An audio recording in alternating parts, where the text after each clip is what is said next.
HCAM programming is supported by viewers like you. Thank you. And by Angels Garden Center, growing in Hopkinton since 1957. And by Hopkinton Drug, an integrative pharmacy and community partner since 1954, providing customized compounded medication in their on-site lab, nutritional supplements, and a knowledgeable staff. Hopkinton Drug, believing food, exercise, and community, along with an integrative approach to medicine, can help you achieve your wellness goals. This is HCAM TV.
Be late, so there's no sound? Okay. Now we're on? Okay, good evening, everyone. My name is Annie Roderbush, and this is the Select Board meeting for March 28th, 2023. I call the meeting to order. This meeting of the Hopkinton Select Board is being held both in person and remotely using the video conference platform Zoom. So some members are remote tonight. Select Board member Shahidul Manan will be participating remotely, and 3 other members are present in the room right now at Town Hall 215-216. And we have not seen Mary Jo yet, but we believe she'll be arriving soon. she's going to be late if she's able to come. She's a personal matter. Okay, so we will go ahead with the 4 of us in any case. So at this time, I'll ensure that the Select Board members who are participating remotely can hear and be heard. Shahidul Manan, can you hear us? Yes, I can hear you. Okay, and we can hear you. Okay. The public has the option of attending in person here at Town Hall or via Zoom using the link posted in the meeting's agenda. This meeting is being recorded. All votes will be taken by roll call vote. And our first item on the agenda is to move into executive session. So the motion is pursuant to Mass General Law, Chapter 30A, Section 21A, Purpose 3, to consider strategy with respect to collective bargaining relative to police, fire, and communications union, because an open meeting may have a detrimental effect on the negotiating position of the board. Also, pursuant to Mass General Law, Chapter 30A, Section 21A, Purpose 2, to consider strategy with respect to negotiations with non-union personnel, the town manager. Thirdly, pursuant to Mass General Law, Chapter 30A, Section 21A, Purpose 6, so to consider the purchase, lease, sale, or value of real estate in relation to properties in the vicinity of Town Hall, the Jenner property, 0 Spring Street, 0 West Main Street, Let's see, and rear West Main Street, and 3 contiguous parcels on College Street totaling 20.74 acres, because an open meeting may have a detrimental effect on the negotiating position of the board. Also, to approve executive session minutes, and to allow Norman Khumalo and Lenaline Lazarus to participate in the executive session, and to reconvene an open session at the conclusion of executive session. So moved. Second. Okay, and then we need a roll call vote. Finance Ruler, yes? Earl Kramer, yes? Charlie Woodard, yes. Amy Roderbush, yes. Okay, so we will be back around 6:30.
Okay.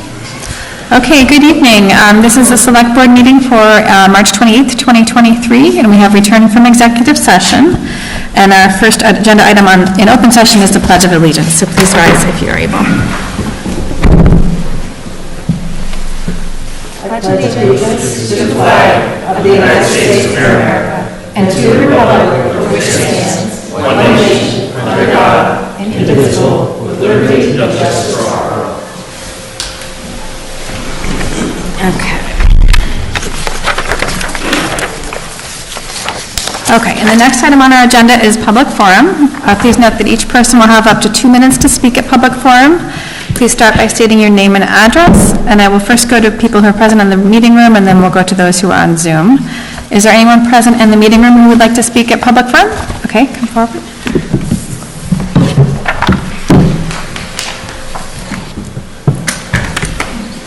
Hi, Nancy Hill, Public Library Director. Through the Sheriff, I'd like to read a brief statement about National Library Week. Sure. So last year, the Hopkinton Public Library circulated 200,522 items. Hopkinton residents were able to borrow 13,353 items from other Massachusetts libraries, while we lent 6,941 of our own items to those communities. We held 329 live programs, which 3,123 people attended. This year, National Library Week will be celebrated from April 23rd to the 29th. The theme this year is There's More to the Story. Libraries are full of stories in a variety of formats, print and non-print, but there's so much more to the story. At the Hopkinton Public Library, we lend items like adventure passes, games, musical instruments, and technology items.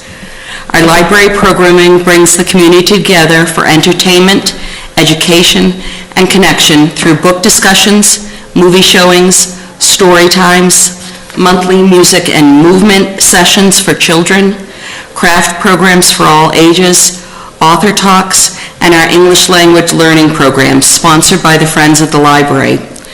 Last year, we offered one ELL session a month.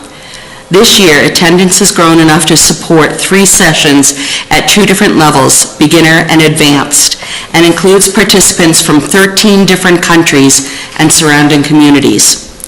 Library infrastructure advances communities, providing internet and technology access, literacy skills, community meeting spaces, and support for businesses, job seekers, and entrepreneurs.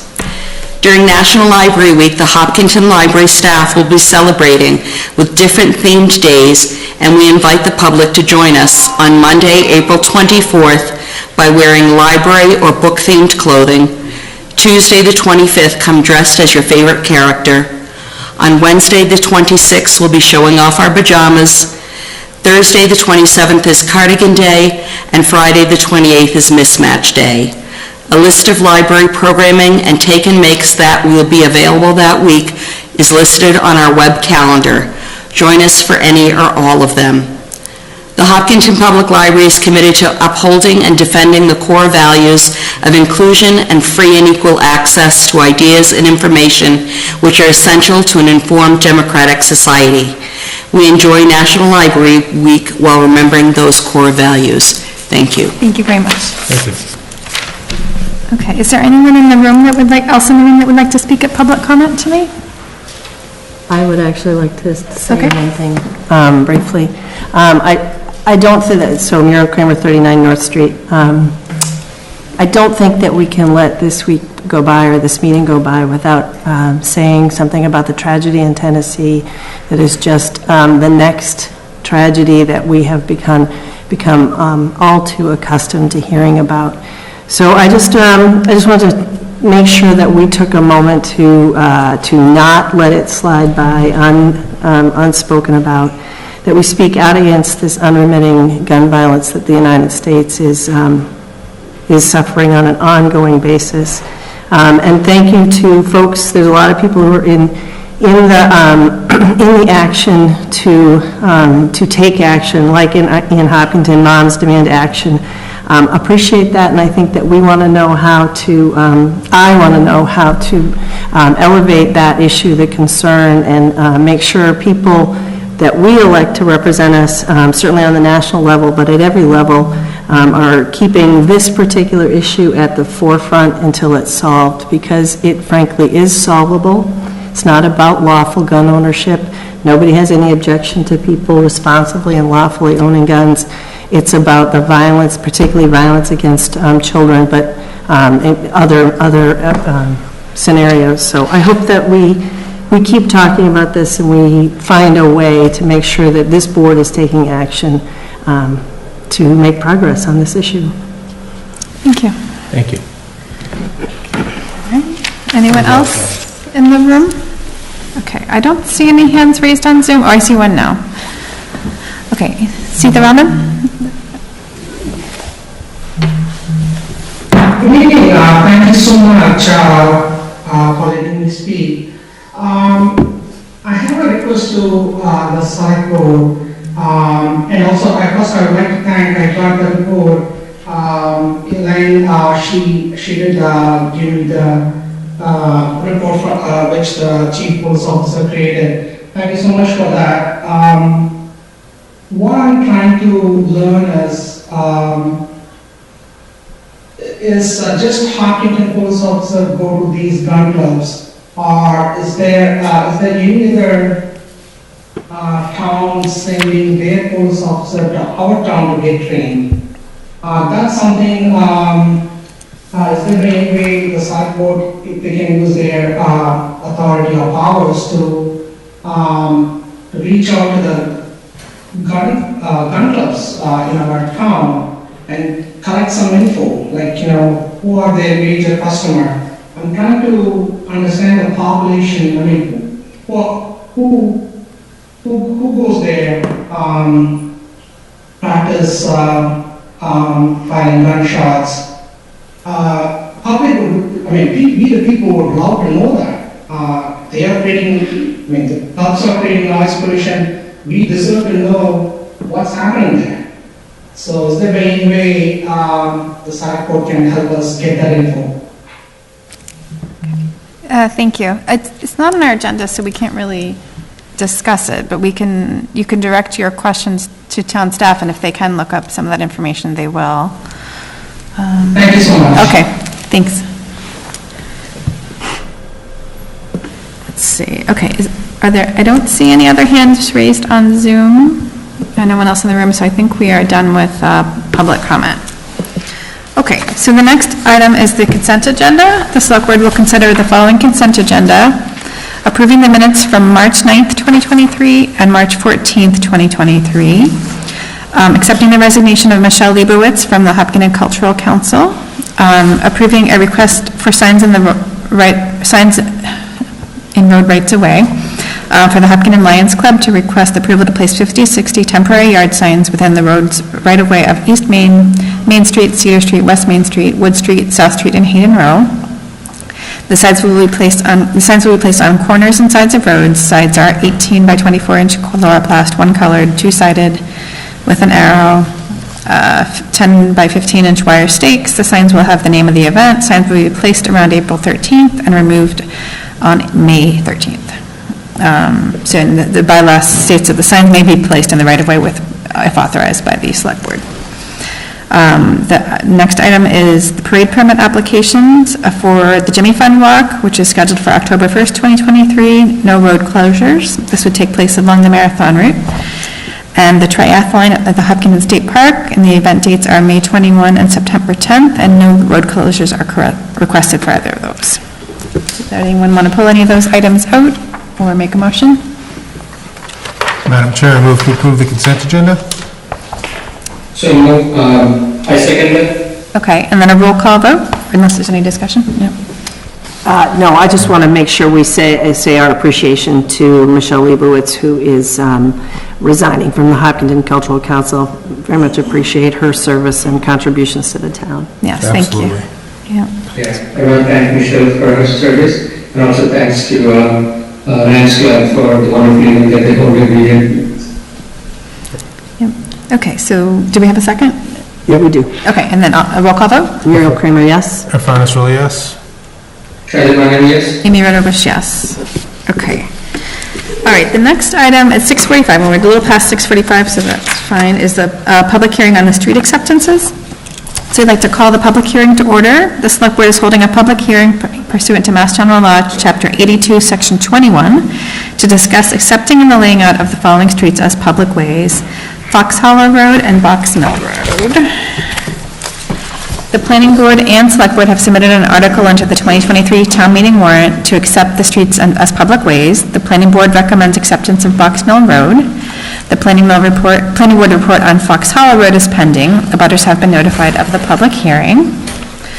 Following the conclusion of the public hearing, the Select Board would vote on a recommendation regarding the acceptance of each street. The Board's vote on the layout and street acceptance must be followed by the town clerk no later than 7 days before town meeting. Okay, so we would start with staff reports from Planning Board and DPW, who are here. Thank you. Good Chair, good evening. I have a report from the Department of Public Works, which I'll share with you all. Nothing like a multi-page report. I can only take credit for the first page. So the DPW went out and performed an inspection of both Box Mill and Fox Hollow roads. So I offer the following. For Box Mill Road, there are but 2 items. The catch basins are missing the necessary hoods. And number 2, there's a sewer trench for the newly constructed sewer connection that has a temporary patch that must be replaced with a permanent patch. So once those items are addressed, then the DPW can make a positive recommendation at town meeting for acceptance. On Fox Hollow Road, and this is why there are multiple pages, there's a punch list of items from the Planning Board's engineer, Beta, dated March 8th, 2023, that is attached here too, which contains their observations that must be addressed. Number 2, there are areas around the drainage pipes and structures that do not have the required cement grout. Number 3, there's a water service trench in the sidewalk that has a temporary patch that must be replaced with a permanent patch. And number 4, the water quality swale between lots 11 and 12 was not constructed in according to the approved definitive plan. The grade is incorrect, the check dams were not installed, and necessary riprap in the swale was not installed. The result is a drainage system that will allow water to shed onto abutting properties that will cause washouts, property damage, and flooding of the septic systems. Item number 4 is of particular concern because of the potential damage to private property, and I do not want to see the town inherit that liability. Once these items are addressed, then the DPW can make a positive recommendation to town meeting for acceptance. Okay. And anything to add from Planning Department? So for Fox Hollow Road, the Planning Board has that on their agenda for the upcoming meeting. They did recommend Box Mill being accepted at the March 20th meeting. And we will see what happens with Fox Hollow Road. We've been in discussion with town council and the applicant's attorney to get all that stuff fixed and move forward. Okay. So the next we do public comment. Is there anyone from the public, either in person or on Zoom, who would like? What's it? I'm sorry, can I ask a quick Sure. question? So has the developer, is it the new issues, or is the developer not necessarily being cooperative? So this is a unique situation. The developer has abandoned the project, and so it is the property owners that are working with an attorney to try and settle the whole issue with the lots having a portion of the road. So there was no separate road parcel created. The road was divvied up between the lots, and so they're working with this attorney collectively to have those lots and land court to have those lots create a separate road parcel and then address all the outstanding issues that Beta called out. Okay. But what's the over-under that will all be done by town meeting? They tell us that it's going to be done. They've got a land court plan that they've submitted that land court says is acceptable. Okay. And so we can use that as a road acceptance plan. The concern is what Mr. Westerling pointed out, and that's not necessarily associated with the road, the right-of-way, but it will impact the road, and so we're trying to work through that with them and see if that can get done. Otherwise, it may need to get pushed off. Okay, great. Thank you for your hard work on that. Okay.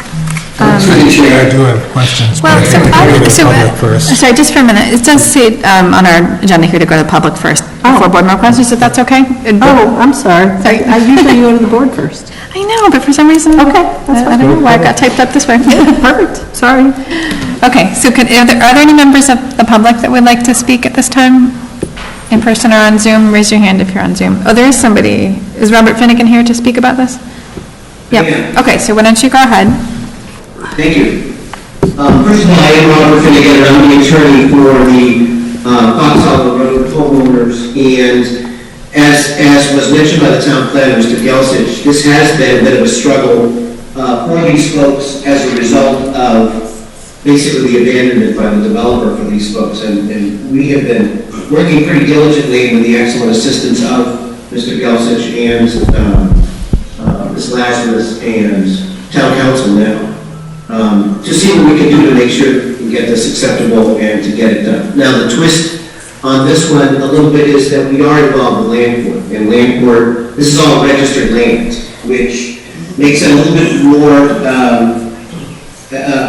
more cumbersome, a little bit more detail oriented as far as the recording and as far as what we need to do from the legal aspect. But again, town council has been excellent. I spoke with him again at length yesterday, and we seem to feel like we're on the same page from the legal perspective, and so we're encouraged by that. I think that as Mr. Westerly, I indicated the DPW director, and I apologize if I mispronounced your name.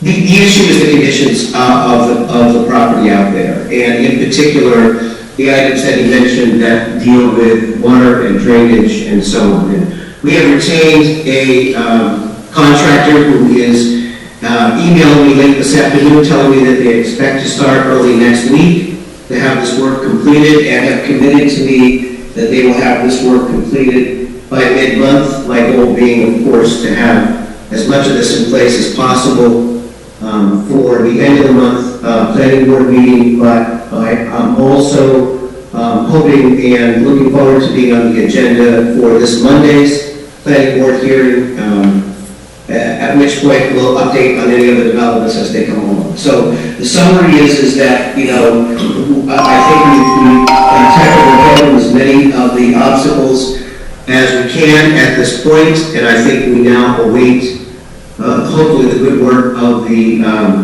contractors to address the issues that are concerned from the beta report that were items that need to be corrected. Okay, thank you for clarifying. Okay, so I don't see anyone else with a hand raised for public comment, so do board... Oh, yes, but so do board members have comments now? Yeah. Go ahead. Please share, just a comment and then a question for John G. and John W. One is John G. This is something we've seen in the past. How can we make the builders or the developers more accountable so this doesn't happen, and we can, you know, hold them to it for future? What are the steps we can take? What would be the suggestion for future? That's question one. If you want to take a crack, I'll wait. Sure. So what we usually do, and what we did in this situation, is there was a bond placed on the road. They had a hearing where they came before the planning board and reduced the bond with an inspection, saying that there is only about $5,000 left of work on that road.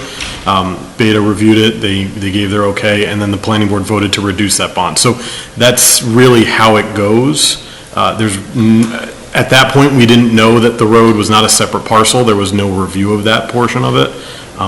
So I don't know in the future how we can do that. They didn't know about it until after, and they let us know. They sent us a letter saying, we don't know how this happened, but it happened. And that was after the bond release. So I don't know, honestly, how we can prevent this in the future. I think it's just, you know, due diligence on the developer's part to not include the road land with the properties. Thank you, and thanks for all the hard work. I think that's a food for thought. Eventually, you know, it adds to your burden, it adds to the residents suffering to some extent. So the more we can do up front, and I hear you completely, that there are some unknowns there. The second question is, should we go and adopt this? What would be the, and of course, even the ask is, and my recommendation also would be not without the contingencies of completion or remediation of these, but even with those, is there any anticipated additional cost that will need to be carried by the town to take it over and maintain it? Through the chair, the maintenance for the Department of Public Works initially would be winter maintenance, plowing and salting of this particular roadway, and that can be absorbed into our regular operating budget. And then long-term, there would be upgrade or maintenance of the drainage system or the pavement, but with a new road and a new system, we would get 10 years out of that before we had to essentially put any money in for those maintenance of those items. Thank you, John, that's very good. Okay. Are there other board member questions? Yes, Yes. through the chair. So is the $5,000 bond still available, or? Yes. Okay. And I guess this is probably for Mr. Finnegan. Who's paying for all the work that's being done? My clients are, the homeowners. Okay. And this is expected to be completed before town meeting? That's absolutely wrong, yes, before the end of, the middle of the month of April. So hopefully 2 weeks or so before the town meeting. Okay, so, Actually, one more question Yep. for Mr. Finnegan. I had actually reviewed the plan that was recorded already, or registered with the land court, and I think it was the bank council that was saying that there was no separate lot for the road, but I saw the road on the plans. What was the issue there? Well, the issue is that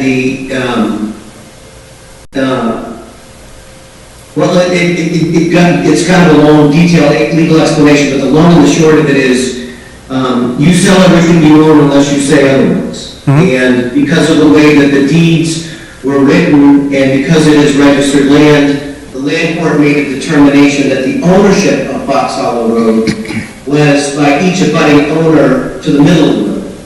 So that was our initial chore, and we have 10 homeowners on Fox Hollow Road. We have one abutter who's on the corner of Pond Street and Fox Hollow Road, and of course we have the Sudbury Valley Trust there who has all that conservation.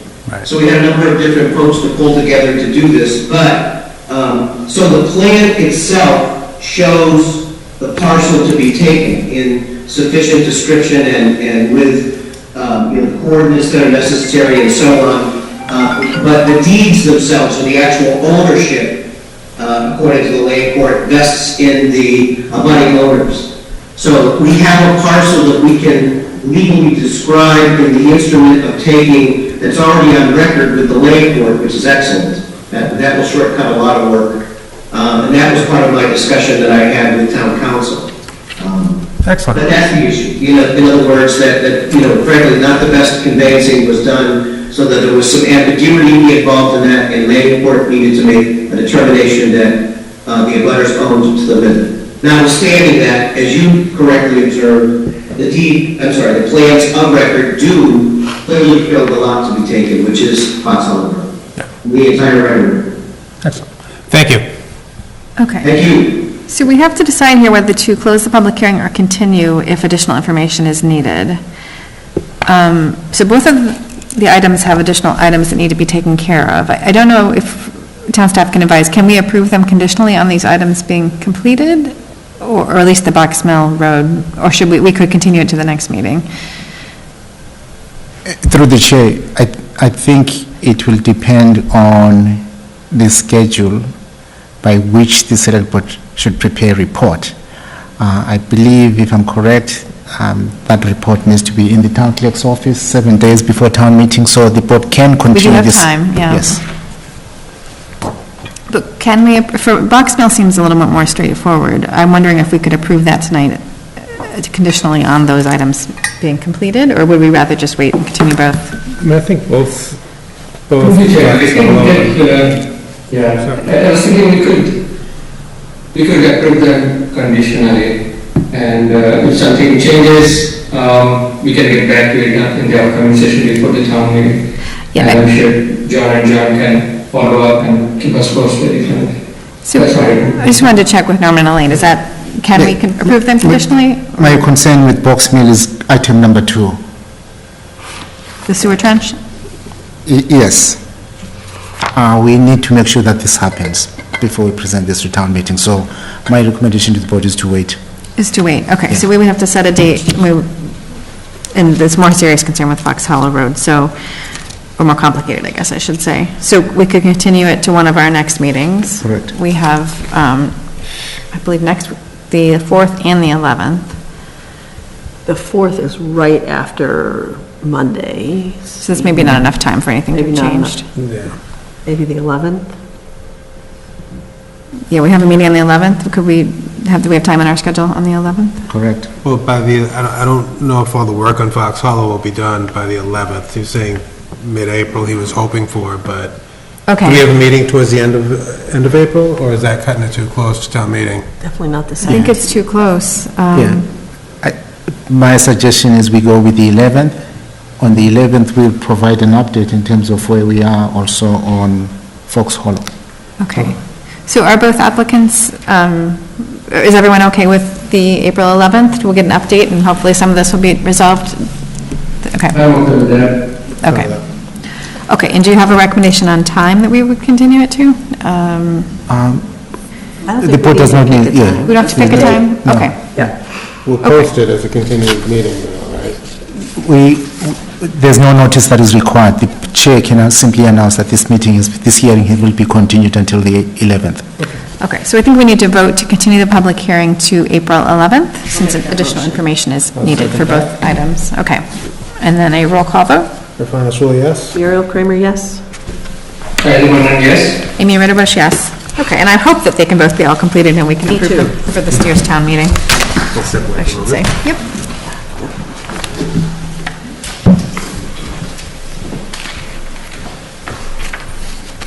Okay, and then we still have a quorum of 3 here, so our next item is a special temporary alcohol license. So the Select Board will consider approving a special temporary alcohol license for Andrew Vail on behalf of the Knights of Columbus, Bishop Rice Council 4822 for its annual fundraiser. The event would be held on May 6, 2023, from 6 to 10 p.m. at St. John's Parish Hall on 20 Church Street. The alcohol will be served by tip-certified servers and supplied from Marty's. In addition, the board will consider a fee waiver for the license application. Thank you. So you must be the applicant? Okay. Is there anything you would like to tell us about the event, or it's in the I just packet? wanted to thank the board for approving our temporary license last year. It was the first event we had since COVID hit, and it was a great success. So I want to thank you very much for your support for that. I also want to thank Chiefs Miller and Chief Bennett as well. We've had a lot of discussions with them. Chief Bennett's been very helpful in terms of going through the permitting process and the detail process and all of that, and providing the amounts needed. So we're working to close that with Chief Bennett. We just have to issue a check for the detail, and that's resolved. So we're looking forward to an excellent fundraiser this year, and if you want to buy any tickets, we'd be happy to sell you a few after the select board meeting. But if you have any questions or... Yeah, I'm just trying to, I didn't have the packet open. Were there any, I think the staff comments were favorable, is that correct? Yeah, the fire department just wants to make sure that they adhere to the occupancy numbers for that specific room and location. So you'll have someone on there who will be... We're about a third of the building, because we had reduced it down to about 130, so we're well within the limit. Okay. And I had talked to, actually I had left a message with Chief Miller as well, so. Okay, and Chief Bennett recommends one detail officer. Yeah. Okay. I said with that, so. Okay. Do board members have any questions or comments? I do not have any questions. I hope you have a very successful event. So do we. Thank you so much. Shall I Do do you have it? any question? I think it's a wonderful event. And good luck. Okay, Thank so you. then we would need a motion to approve the special temporary alcohol license for the Knights of Columbus for the annual fundraiser on May 6th at St. John's Parish Hall. So moved. Okay, and second? Okay. Awesome. Okay, and a roll call vote. Muriel Kramer, yes. Heidi Moran, yes. Amy Ritterbush, yes. Okay. Let's see. Okay, and the next is a new employee appointment. The select board will consider affirming the town manager's appointment of Darius Reynoso, a heavy equipment operator for the Department of Public Works. Okay. You already have your jacket, very nice.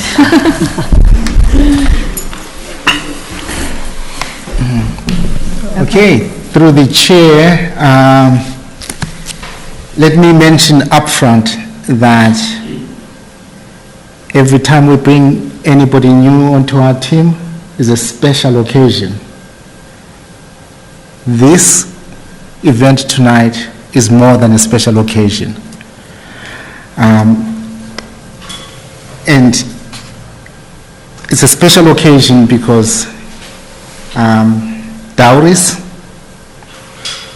is very qualified for the job that he is now undertaking on behalf of the community. He also has received specific training and tutelage through Mike Mensa. I'm looking around to see if Mike is here, and everybody else at the DPW facility. And most importantly, the way he came to the town is special. The Human Resources Director learned of and sought out the assistance of the UMass Transportation Center Workforce Development. You've heard us talking about workforce development, and we have applied for grants to support workforce development initiatives. And so he, through the HR office, the HR director linked with the UMass Transportation Center Workforce Development Program, and more specifically, the Massachusetts Pre-Apprenticeship and Vocational School Program. Dauris came to the town's attention through the program and received a scholarship to continue his education whilst also working towards obtaining the required licenses for this position, CDL and hoisting. These programs have been made possible through funding provided by MassDOT and the Federal Highway Administration to provide on-the-job supportive services to expand opportunities specifically for women, minorities, and young adults entering careers in transportation construction. Programs like this are critical as the construction workforce ages. As an added benefit to the town, and I'm looking around to see if Tim O'Leary is here, the program reimbursed Hopkinton $4,800 for the hours worked the first 8 weeks whilst Dauris was employed with us. When we spoke to individuals who have worked with you in the past, your manager at Market Basket described you as very reliable, responsible, and polite. You quickly adjusted to the work requirements, schedule, and expectations of Community Hopkinton, showing and confirming to us that you are a quick learner and that we are passionate about being in this profession. Mike Mensa, our highway manager, indicated that you've been eager to learn and that the team is looking forward to training you more in more responsibilities now that you've obtained your required licenses. John Westerling, the DPW director, noted that you have great initiative, you're a hard worker, you always do great work. You have been very professional, again polite and reasonable. You stated your interest in staying here in Hopkinton, and most importantly, and I've repeated this more than 3 times, you get along well with everybody at the barn. And so with that, I'm respectfully requesting the board affirm the town manager's appointment of Dauris. Again, highlighting how he got to us and extending my gratitude to the HR director. In the HR generalist. Okay, well, thank you very much and welcome. We're glad, I guess you've been here for a while, but we're glad to be able to appoint you to a full-time position and that you got all your licenses. Do any board members have any questions or comments? No, but I really appreciate sort of like the whole team collaborative effort that, that brings you to us successfully. I hope you're very happy here. We're happy to have you. Thank you, thank you. Same, happy to have you, welcome aboard. I know that you've been here, but glad to make it official. Thank you. Shadul? Yeah, thank you for joining us and your interest in our town and working with us. I'm sure you'll love it, and we're happy to have you and happy to have you. All the best and good luck. Thank you. Okay, thank you. So then I think we need a motion to confirm the town manager's appointment of Darius Reynoso as a heavy equipment operator for the Department of Public Works. So moved. Second. Second. Okay, and a roll call vote. Cyril Kramer, yes. Finance really, yes? Shahid Manan, yes. Amy Rodenbush, yes. Okay, congratulations. Thank you.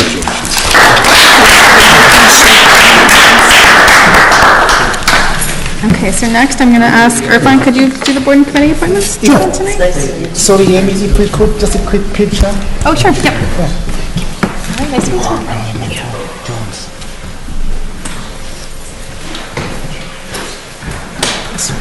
They tell you they were going to make you get the picture taken? Yeah. Maria and Christine, do you mind joining as well? Yeah.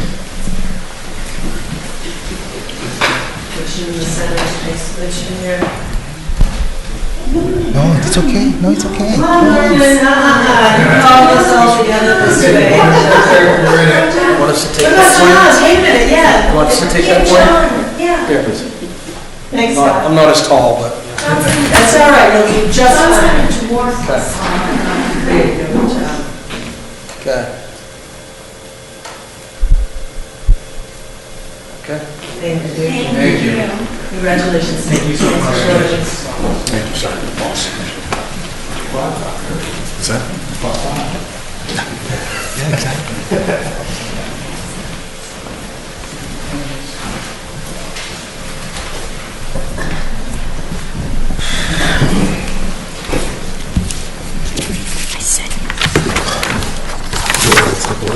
What's that? You gonna participate or? No, I think I won't. If you, I'll just sit here. That's okay. Is that all right, or should I leave the room? No. Didn't know how you want to do it. So next, the select board will consider making appointments to boards and committees. So Doris Early to the Board of Registrars, she's a Democrat, a nominee with the Democratic Town Committee with a term ending on February 1st, 2026. Diane M. Hayward to the Sustainable Green Committee to a term expiring June 30th, 2025. Scott Noose to the Historic Commission as an associate member with a term expiring June 30th, 2025. And the reason that I am reading this instead of our chair, Timothy Ritterbush to the Upper Charles Trails Committee as an alternate member to a That term sounds expiring suspicious. June 30th, 2025.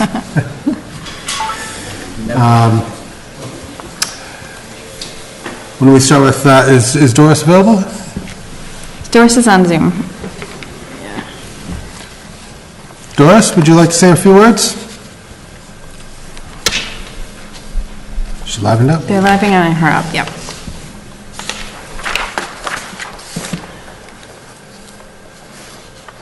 I had to unmute myself, I'm sorry. No worries. Just wanted to thank you for considering me to continue with the Board of Registrars, and I'm very happy to be able to help serve the town. Excellent. Board members, any questions? No, we just appreciate your continued service, Doris. Thank you very much. Shahidul? Yeah, thank you, Doris, for your continued service. You've been great, and great to have you again.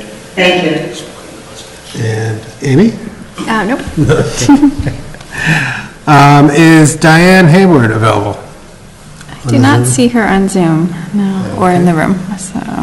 Scott, would you like to say a few words about the Historic Commission? Thank you. Scott Nels, 175 Hayden Road.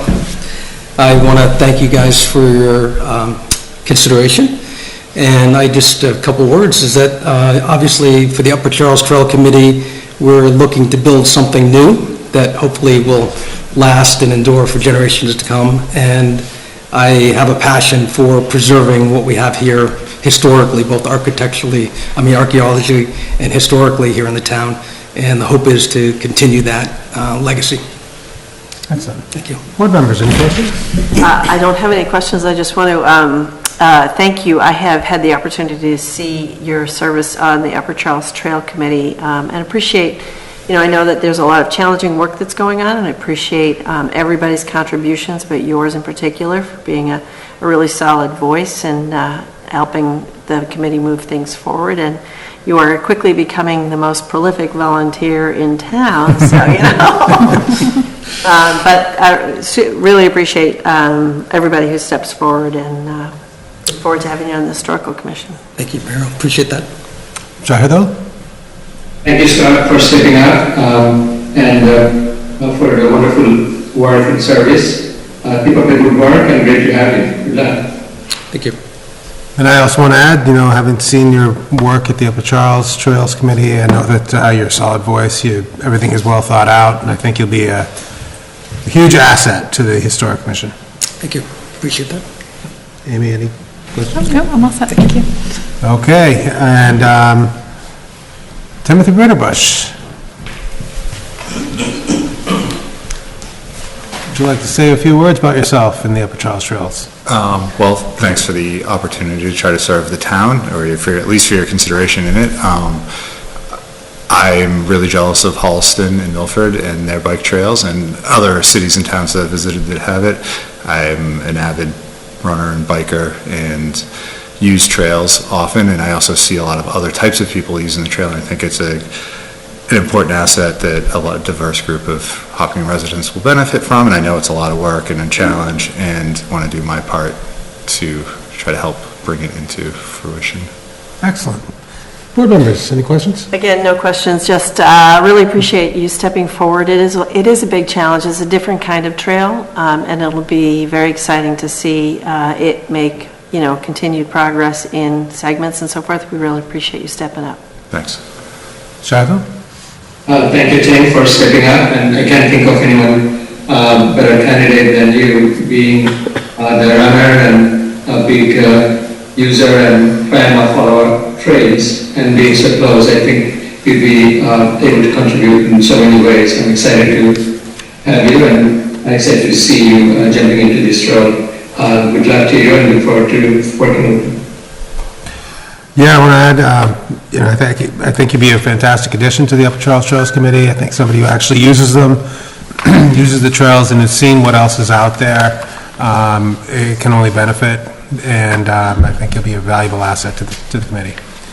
So with that, I'm going to request a motion to appoint Doris Early to the Board of Registrars to a term expiring February 1st, 2026. So moved. Do we have a second? Second. Okay, we have a motion and seconded. Do a roll call vote. Amy Ritterbush, yes. Carol Kramer, yes. Shahidul Manan, yes. And Irfan Nasrullah is a yes. I'm going to request a motion to appoint Diane Hayward to the Sustainable Green Committee to a term expiring June 30th, 2025. So moved. Second. Okay, we have any comments? We'll do a roll call vote. Amy Ritterbush, yes. Carol Kramer, yes. Thank you, Dan, for stepping up. Shahidul Manan, yes. And Irfan Nasrullah is a yes. I'm going to request a motion to appoint Scott News to the Historic Commission as an associate member with a term expiring on June 30th, 2025. So moved. Second. Roll call vote. Amy Ritterbush, yes. Carol Kramer, yes. Shahidul Manan, yes. Irfan Nasrullah is a yes. And I'm requesting a motion to appoint Timothy Ritterbush to the Upper Charles Trail Committee as an associate member to a term expiring June 30th, 2025. It's an alternate, hold on. Alternate member? It's an alternate member. What did that just say? Associate. Oh, alternate member. So moved. Second. Okay, we have a motion that's been seconded. Any discussion? Amy Ritterbush will abstain. Hearing none. Oh, yeah. Okay, roll call vote. Carol Kramer, yes. Shahidul? Shahidul Manan, yes. Irfan Nasrullah, yes, and Amy Ritterbush abstain. abstain. Yeah. Congratulations. Welcome to your various committees and boards. Thank you all. Thank you. Thank you. Congrats to all. Okay. Back to you, Chair. All right. All right, so next, we're going to get an update on the Middlesex County Retirement System, COLA. So Chapter 269 of the Acts of 2022.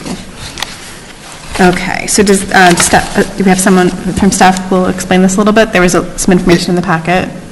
Yes, through the chair, in your meeting packet, we included a memo from the CFO making a recommendation in favor of the board approving the requested COLA adjustment. We also included the supporting materials from the Middlesex County Retirement Board explaining. To the chair, sorry, Norman, it would be helpful if you can refer to the page number since it's a 174 pages document.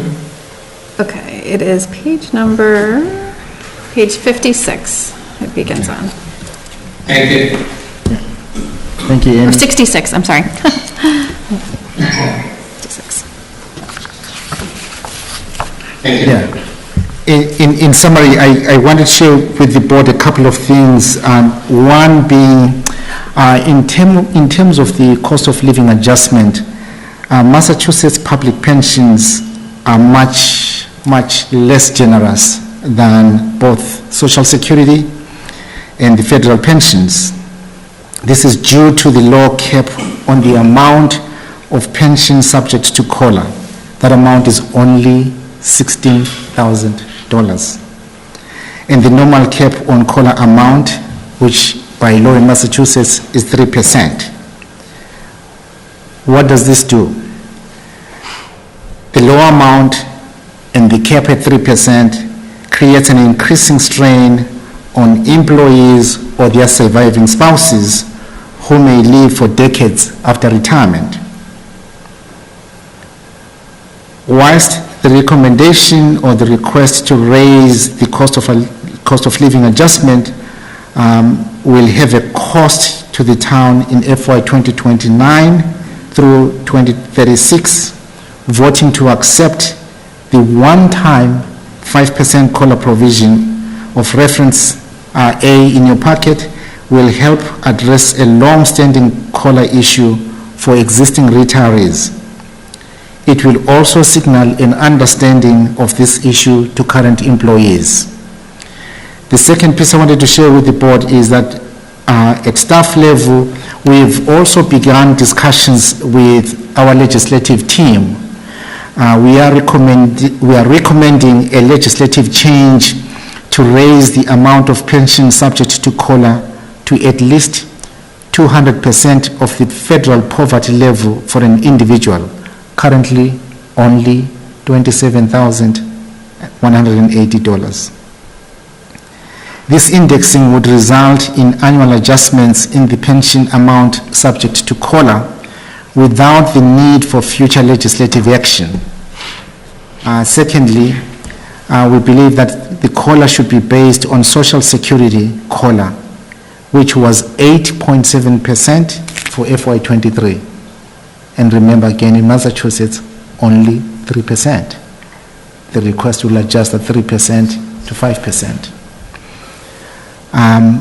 Rather than this change, which ties it to the Social Security COLA, would be better because it's not an arbitrary level unrelated to actual economic conditions.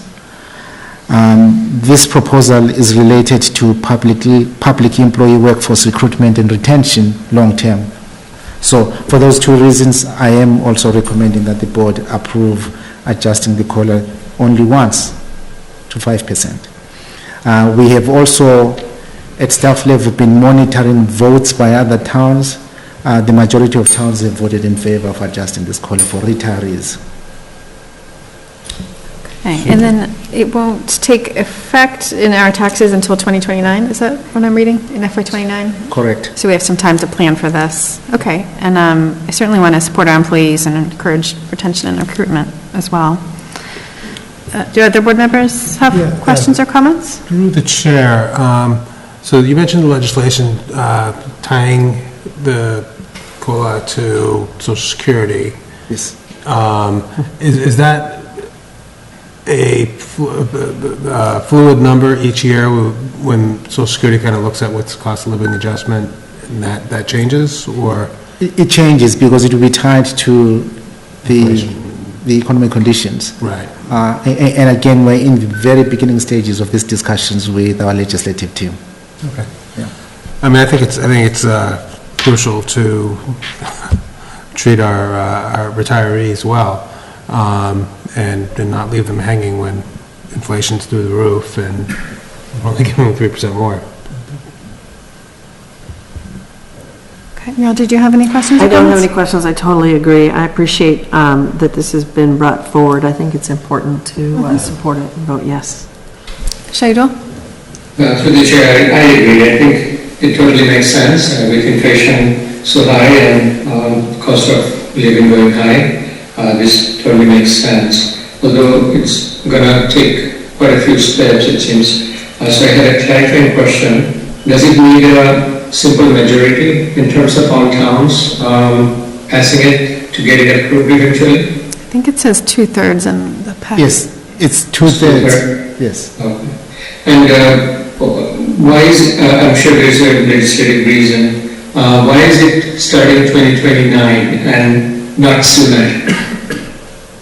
That's the request that was presented to us. We don't make that determination. Okay.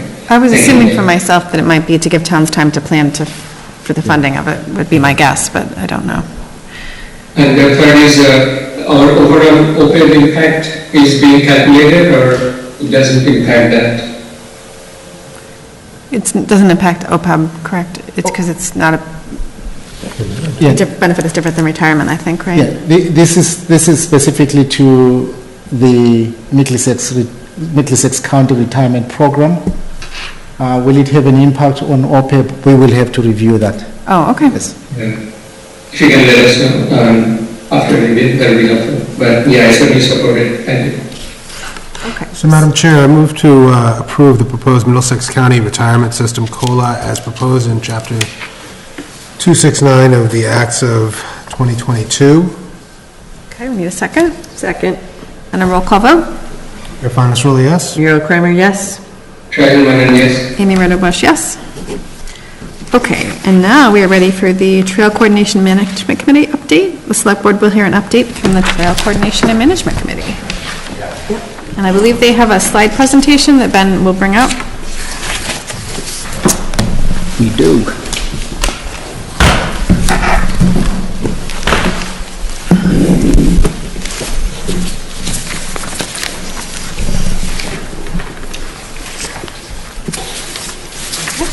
Introduce yourselves for the public. Okay.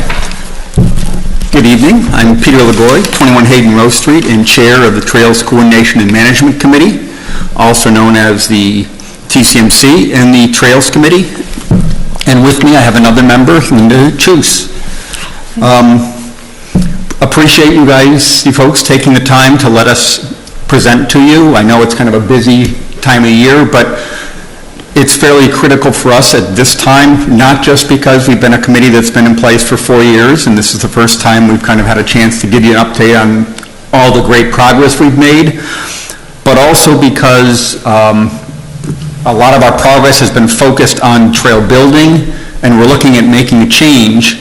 And as you folks represent the 18,000 folks in town, we kind of want your input on the change we're looking at moving towards, which is moving from focus on construction, physical trail building, into more of an outreach, public awareness phase. Next slide. So to start off, I wanted to just give a little bit of a history of where we started from and what we've done over the last 4 years. As I said, we were started in early 2019, in part as a result of some issues with the abutters concerned about trails being put in. It's a little bit of the fox guarding the hen house in that I'm chair of this committee, and most of those abutters' concerns were focused on me and trails that I was putting in. Having said that, we've had a great working relationship both with abutters, but also some of those abutters became members of the committee. and I think really helped with that divergent views, creating stronger trails. We were initially tasked, or given a purpose of being the umbrella organization for trails in town, and focus on planning trails, maintaining trails, and managing trails, and specifically trail networks. Our job was also, the purpose of the committee was also to be that abutter liaison, the first people that abutters talk to, and then also to be sort of the trail experts for the select board for the overall town. What I see that kind of distilling down to in summary is really our purpose is to enhance the use of trails in town. And next slide. And to do that, there's really two key components. One is you physically have to have the trails there in order to get people to use them. And that's really what we focused on for the first 4 years. The trails, we have trails in town, had trails in town before we got started. They didn't have much in the way of trail markers. There weren't very many that had trailhead signs, signs in the woods so people knew where they were going, maps. We've really focused on that physical aspect of creating trails. And we want to make trails usable for all residents. So one of the things you get with any town committee, and in particular I think a trail town committee, is folks who are trail-centric. And we had early meetings where somebody would start talking about a trail over on the west side of town, and most of us knew exactly what they're talking about. But fortunately, we had, in that case, a couple of individuals who were able to say, what are you talking about?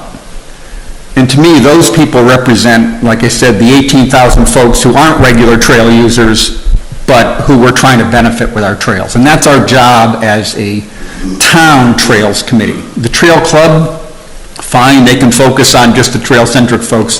The town trails committee, though, has this bigger charge, and that's sometimes hard to see exactly what we need to do that.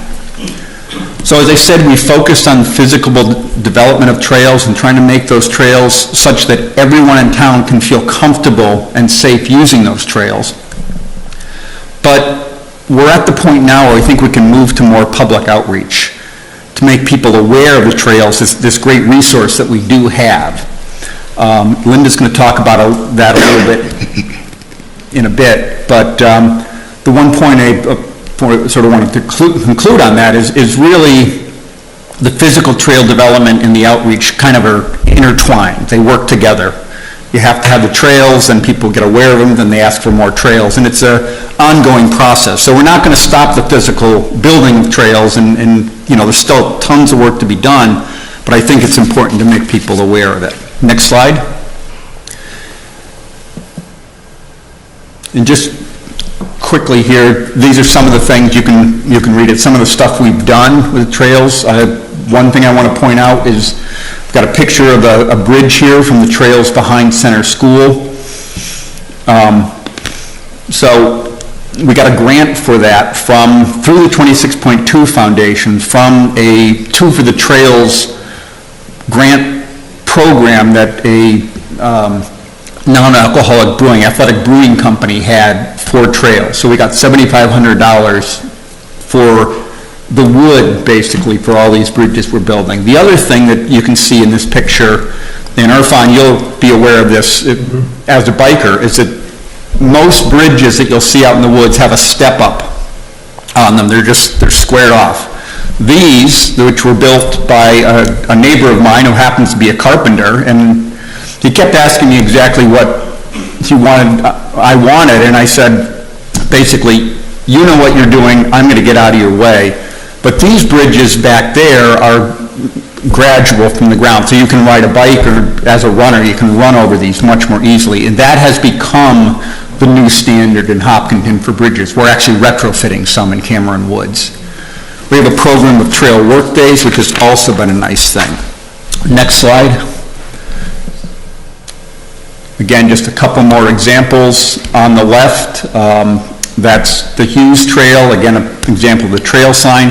On the right-hand side, that's Cameron Woods. I think that's a Chuck Dotchie map. The point, and actually you can see it, I can't see it real well on my handwritten, but you see the numbers around there. And that's important because somebody who's lost, who's out in the woods and it's getting dark, if they hit one of those intersections, there'll be a number there.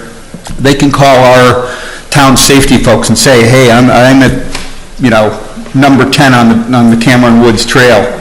What's the easiest way? What's the best way out of here? Or if something were to happen, we can more easily get to them as a result of these numbering. Chuck specifically asked me not to put this one up because he said, this is really, Cameron Woods is HALT managed land, even though it's town land. But I put it up there specifically to make the point that the trail-centric folks typically are working together. So it's the Trails Committee working with HALT, working with the open space, our open space group in town, SVT on their lands in town, and with the Trail Club to make this work, to do all these projects. Next slide. Starting here on the left, I'll kind of continue on that theme. What you're seeing on the left there, that trail going through the woods, that's at the Whisper Way entrance into Cameron Woods. If you've ever gone in from that end of Cameron Woods, you, in the old days, had to go up a really steep hill and come down really steeply on the other side. This was a trail that the Hopkins Area Land Trust decided they wanted. They asked us, through part of our volunteer program, whether this could be one of the projects. So we said yes to that. The Trails Club, who we use for, who has a really big list of email folks, sent out the email blast. And a lot of the work here was kind of directed by somebody from the New England Mountain Bike Association who has great expertise in building trails. So again, a very cooperative project. The picture on the left is a parking area. CPA funds used to build that parking area. That's on down on Ponds, off of Pond Street now. There used to be basically parking for one, maybe two cars on a sharp corner, not a great spot to be. This is a much bigger parking lot. Chuck again built the trail going down to, connecting down to the other, the main trail. So a lot of great progress we've made on these trails. Sort of to summarize real quickly on the construction end of things is we now have some trails like Echo Trail and Hughes Trail and Center Trail that pretty much everyone can use. We have trail networks. Fruit Street, again, Chuck, there's probably 6 miles of trails in our Fruit Street and Pratt Farm properties. Cameron Woods, these have signage throughout, trail markers throughout. We've got the trail behind Center School connecting to Elmwood, that's probably 2/3 done. We've got a lot of these trails physically in, so it's time to move on to the next phase, which is public outreach, and with that, I'll turn it over to Linda. When you said Elmwood, you mean Elmwood Farm, not Elmwood Farm, yes. Correct, yes. Center School to Elmwood Farm. Okay. Do we need to move that? Okay, thanks. Okay, so I'm talking about how what we're doing to let more people know about the tremendous asset our trails are, and so they'll be able to take advantage of them. And don't take my word for it that the trails are great. They are. But the Boston Globe had an article about 2 months ago. It highlighted as their home of the week a house on Whisper Way, a $2.6 million home. But the cool part was the opening paragraph. Hopkinton is where the Boston Marathon starts. For the other 364 days, Cameron Woods and its conservation lands, eclipsing 258 acres, is where nature walks can begin. So they didn't start with the modern media room or the sub-zero freezers or the atrium. They started with the unique aspect that the trails are. As another example, NEMBA, the New England Mountain Biking Association, who's known around the country, has been giving kudos to the trails in Hopkinton and what we've been doing. The problem is not enough people know about our trails or don't know about enough of our trails. So you'll see people walking on the streets and the sidewalks, and there's a trail, beautiful trail 10 feet away, but there they are on the sidewalk or the street. You'll go on a trail, and it's not usually crowded, a few are, but often you won't see another person. So my goal would be, every time I'm out there, I want to see at least one more person. We have a little ways to go there. What are the benefits of the trails? They're a lot easier on the knees than the sidewalks are. The smell of the pine grove is a lot better than the exhaust fumes. The beauty of the greenery is much better than the trash cans or the cars as you go by. They're relaxing, they get you closer to nature. Henry Thoreau said, "I took a walk in the woods and came out taller than the trees," and that sort of sums it up. Did you know we may have about 100 miles of trails in Hopkinton? There are nearly 40 different areas you can go to get into a trail area, and some of those have multiple miles and different trail routes in them. Everybody knows Center Trail, but do you know Deneen Conservation Land or Brook Hollow? That's the problem, not enough people do. So that's what we want to focus on, is how do we get more people knowing more about these other trails. So we're starting by this year focusing on kids using trails and families, and we're having a big event at the library on April 26th called the Trail Explorers. It's a drop-in from 4 to 6:30. We've invited a bunch of trail-related groups, and at least 10 of them will be there, each with a table. And parents and kids are invited to drop in and find out about all the fun things kids can do on trails, whether it's geocaching, chasing salamanders around, biking, things like that. We have these great flyers and ads. They're on social media, they're in the local papers. Starting tomorrow, we'll be posting them around town. But what I'd like to ask of everybody here and listening is, you know someone with kids, please invite them to come to the event. They'll have a great time finding out more about the trails in town on April 26th. What time? I'm sorry. 4 to 6:30. 4 to 6:30. I can leave you with one of these if you want to. After the event, we'll also be having some specific walks geared just to kids and families. And one of the things we may do is reach out to community groups. If a church youth group wants to have an event, maybe they'll want to do a trail walk and we can help get that going. So things like that. And in addition, so the things Peter talked about, the maps, the signs, the parking, those will all really help increase trail use. But in addition to that, some more general things are, we will be using the media more, we'll be using social media more, and we're updating the trails page on the new Hopkinton Town website. We'll be adding safety info, like what to do with, in hunting season, if, you know, a dog's loose on the trail and you're nervous about it. We're going to add difficulty ratings so people can choose an easy trail if that's what they want. We're going to put up a form, so if people have an issue on a trail, there's a downed tree, or the signs are gone and they can't figure out where to go, or a beaver has flooded an area, there will be a form they can fill out with the issue. And the important part is we'll get it to the right group. And that's just the part Peter was talking about. If you're using the website, you don't want to have to know, do I go to HALT or SVT? Is that trail OSPC or UCTC? We want one trails page. People just go there. They don't have to know that they're reporting it to HALT or SVT. They just report the issue. They don't have to know who owns a map. All the maps for all the trails in Hopkinton, we envision will be there. So behind the scenes, all us groups will continue working together. We'll get the expertise from HALT, the expertise from Trails Club. These people know more about trails than anything, but people using shouldn't have to know who the organizations are. So we hope with all these efforts, more people will know about the trails and more people will be able to take advantage of them. And when we're done with kids, we'll move on to seniors and birders and bikers and things like that. So, okay, thank you. Thank you very much. That was really informative. I didn't know you were doing all that work. I think my only question was, I was wondering about, for the maps and the website, is everything mobile friendly? That, because a lot of people, you know, I used to print out maps or buy a map. The town hall used to sell a trail map.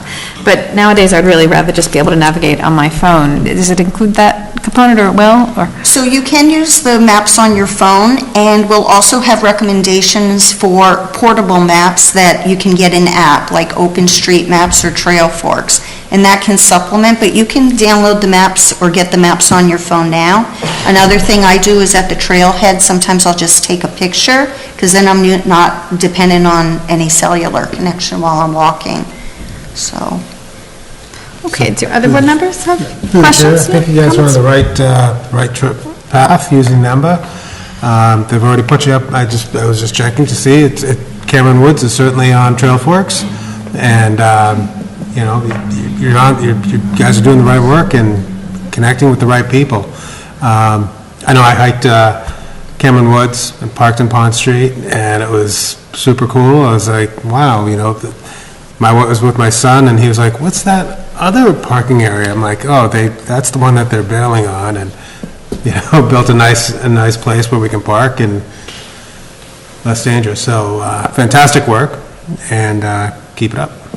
Yeah, and again, that was, you know, some of that came down to Chuck. I picked the area and got the money as the chair, and then I was going to put it in at the same corner where it already is, and I spent a lot of time looking at it, and then we had a group meeting out there to kind of talk through it, and Chuck says, well, we own the 300 feet, why don't we move it down here where it's more level and we've got good sight line?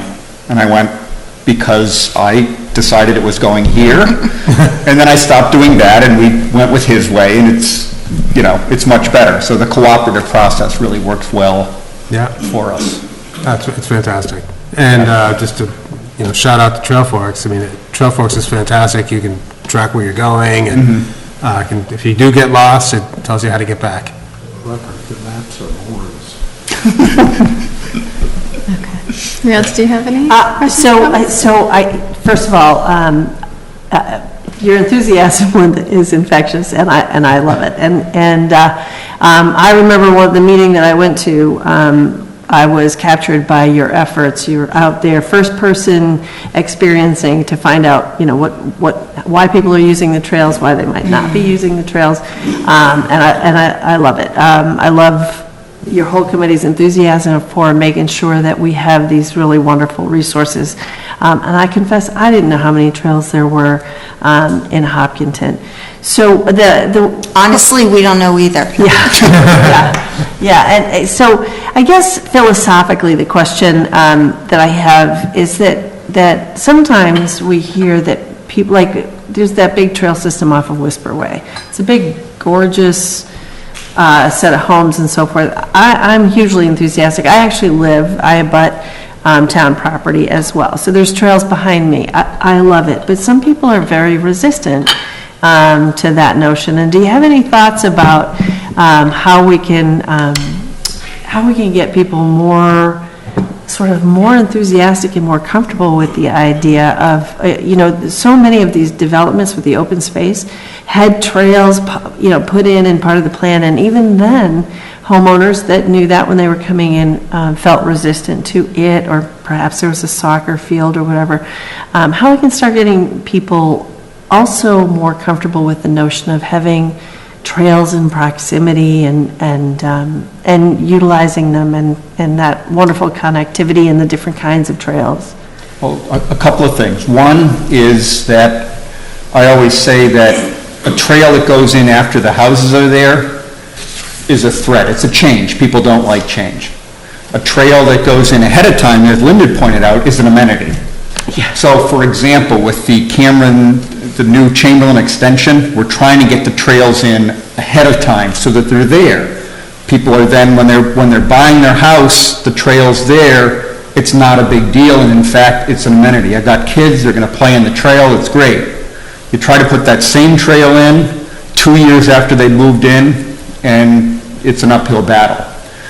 The other thing we've done, back in 2016, one of the big fights was over the Hughes Trail, because I wanted to put the trail in off of Joseph Road, which is in the Charlesview neighborhood, and to connect over to out to Hayden Row. And the part that needed work was close to Joseph Road. The part that you could leave as is, and so I wasn't looking for money for that was out towards Hayden Row. What we ended up putting in was exactly the opposite, in response to the neighbors in Joseph Road and in that area not wanting the trail. Several years later, actually, Amy's son said, well, gee, maybe I can put in the trail here, you know, from Joseph to connect to the Hughes Trail. And I said, no, it's not time. 2 years later, a neighbor, someone who lived in that Charles View neighborhood, his son had the same concept of, I'm going to build that trail from Joseph. People were using it. There was an existing pedestrian trail there. Well, he upgraded that. And we had, you know, following the procedures that we have in place, we had an abutters meeting. I think there was one person there who was somewhat against it, and he's more concerned about people parking in the cul-de-sac.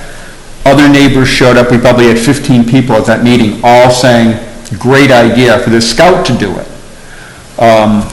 So that trail's in. So what I wanted to do to be able to do running-wise in 2016, which is to be on mostly soft surface for a fairly, 7-mile stretch, I can now do easily. But it's sort of gone in a stepwise fashion. And so to get to people's concerns, it's, a small trail and then work with the neighbors to kind of upgrade it. They see that, hey, this didn't create problems. It's not just Hopkinton has that, it's a town. I go to the trails conferences. This is just standard operating procedures. People fight the trails like crazy. As soon as they're in, They're taking their grandkids like me to see the beaver dam, and it's a huge amenity, right? You hear a lot of stories of people who were the biggest opponent sort of sidling up to somebody at some, Christmas gathering and saying, hey, I really like that trail you put in. It's human nature, and that's... and we do see it repeated over and over again. I had one more question, and you alluded to it, and I appreciate that. What is your process for garnering whatever approval it is that you get when you put in trails? Most of our approval comes from, if there's a land, group that controls the land. Now, select board land, we sort of take care of. If the school has a control, we'll go to that board. Open space, we'll sort of go to them as well. But most of it in putting in the more elaborate trails is really working through the Conservation Commission. That's kind of the permit that we almost always need. So working with them. The other thing is then this abutters notification process. And we have procedures, and the idea is to be more inclusive than not. We talked about putting, every property within 300 feet, some of the restrictions that like a Conservation Commission have. But at the end of the day, we thought it was better to just kind of figure out who's potentially affected and talk to those people. And it's worked fairly well. What we'll do is send a letter to those folks and then put up signs around a couple of days before having like a Saturday morning abutters meeting. Nice, thank you, I appreciate that. Okay. Shahidul, did you have any questions or comments?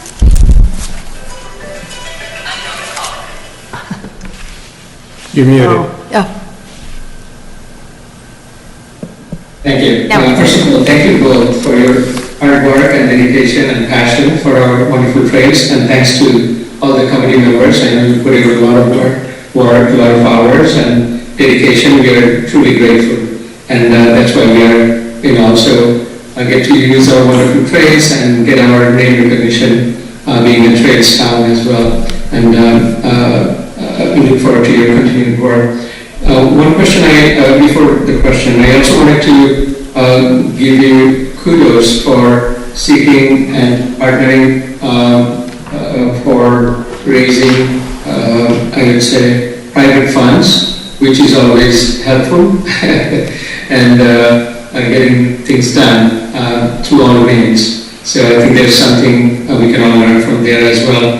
And one thing I just wanted to also understand from you, is there any particular area or any particular engagement or support you think Select Board or any of us can provide better or can help out more Do you feel, I always know that there's a lot of things going on, and I generally know, and through our discussions individually and some meetings, get to understand some of the challenges and right away we all do.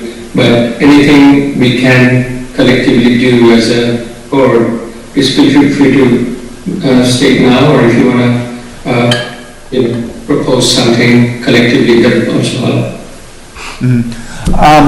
On the physical trail construction piece, I think we have that pretty well handled. I do think the select board perhaps has a bigger role, or can help us more as we move into the awareness, public outreach phase of kind of what we want to be doing. I mean, I think that's your job. And then the other thing is if you can just get out and use the trails, and we're trying to get as many people out using the trails as possible, and give us feedback on what works for you, what doesn't work for you.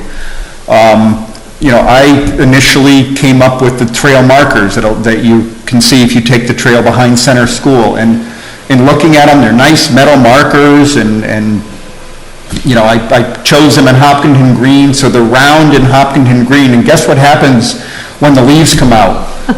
And we still have a goal that you should be able to, anywhere on the trail, you should be able to see two markers, one behind you, one in front of you, and we still do that, but it's sometimes a little hard to see this little round green thing. So again, that's an education process. So anytime you see something like that, we would, or people bring it to your attention, we'd greatly appreciate hearing about that.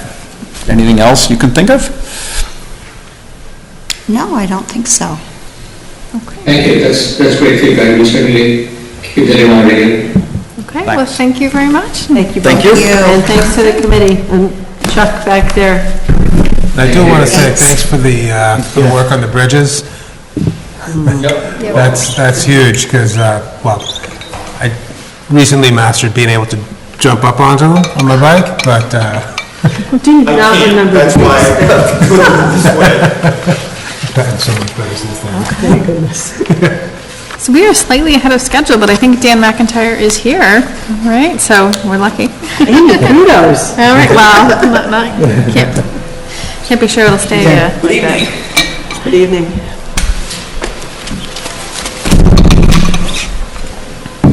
Okay, so this is the Center School update and comprehensive planning for town assets.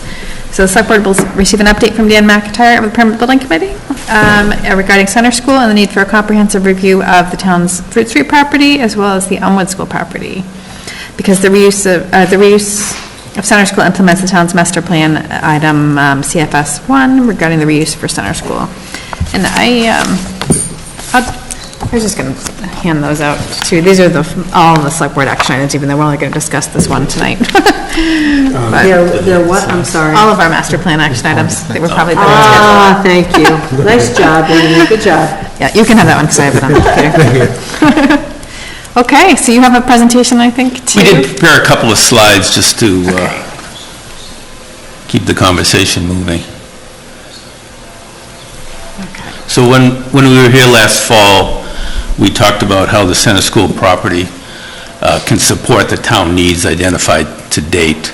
You know, more administrative office space, Parks and Rec, community center, ball fields, that type of thing. We also talked about how the Center School property could meet just some of those needs and then preserve some land to sell for private development, which could improve downtown revitalization, enhance that, and possibly be a cost offset to the projects that we actually are going to build on Center School site. At that time, we suggested an RFP to go out there and try to quantify what that cost offset was going to be. We talked to Historic Commission, we talked to the Planning Board to help develop that RFP. But in the fall, we got some wise encouragement from the town manager to kind of tap the brakes a little bit, just to see what the school committee is doing. Because there was a lot of talk at that time about Elmwood School may not be a school in the future. So it seemed prudent to kind of hold off on Center School and wrap the Elmwood School into the study if the school committee decided to do that, which is what they ultimately do. So if the school committee convinces the voters to go with their plan, Elmwood School is going to become your problem in a couple of years. So rather than repeat the whole center school process again, we thought now was the time to take a look at the big picture, center school, Elmwood School, all our needs now, and try to get the best site for the best need. So, if you can go to the second slide. Maybe the third slide. Maybe the third slide. Oh, wait, hold on. What's that? I want to know who the graphic artist is. Oh, wait, take a step. Very nice. You're making me blush. Sort of this slide too, hold on. So right now, we've got 3 baskets. We've got needs that were identified by the Center School Reuse Committee, municipal office space, Parks and Rec, Youth Commission, Community Center. We need a record storage, we need meeting space, and then we recently threw the fire department in there as well because they have some needs as well. We also have goals. When we were before the select board in the fall, we talked about senior housing and affordable housing, downtown revitalization. Historic District Commission is committed to saving the 1928 section of the school on Center School property, and trails and open space are goals of the town as well. And then we have a variety of land that's owned by the town. We've got the Center School site, potentially the Elmwood School site if the school goes forward. We've got this building, we've got the little parcel next to it. We've got the Woodville Fire Station, and we thought we'd throw Fruit Street in there too because that's pretty active for Parks and Rec. And I think Parks and Rec is going to be kind of a main driver in some of this. But what we don't know is how best to fit these 3 baskets together. So if we go to the next slide, we're envisioning a study that hopefully can do that.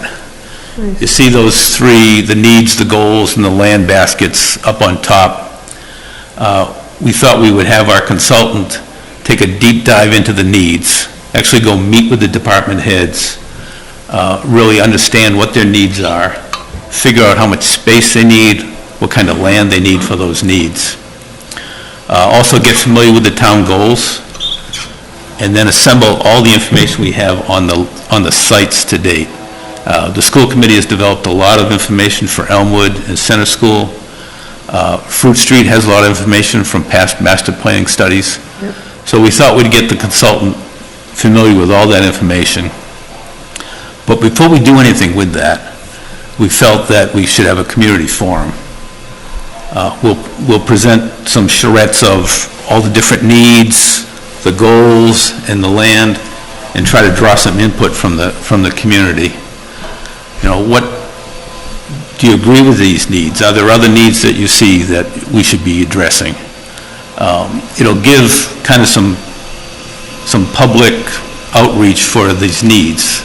Because right now, all we hear is school, school, school, and the public doesn't really see Parks and Recs and fire stations and other needs of the town. So we think that's an important part of having the community forum. But then I'll also ask other questions. You know, do we want ball fields way on the outskirts or at Fruit Street? Do we want it closer to town? Is it okay to go see the building inspector down in Elmwood rather than coming uptown?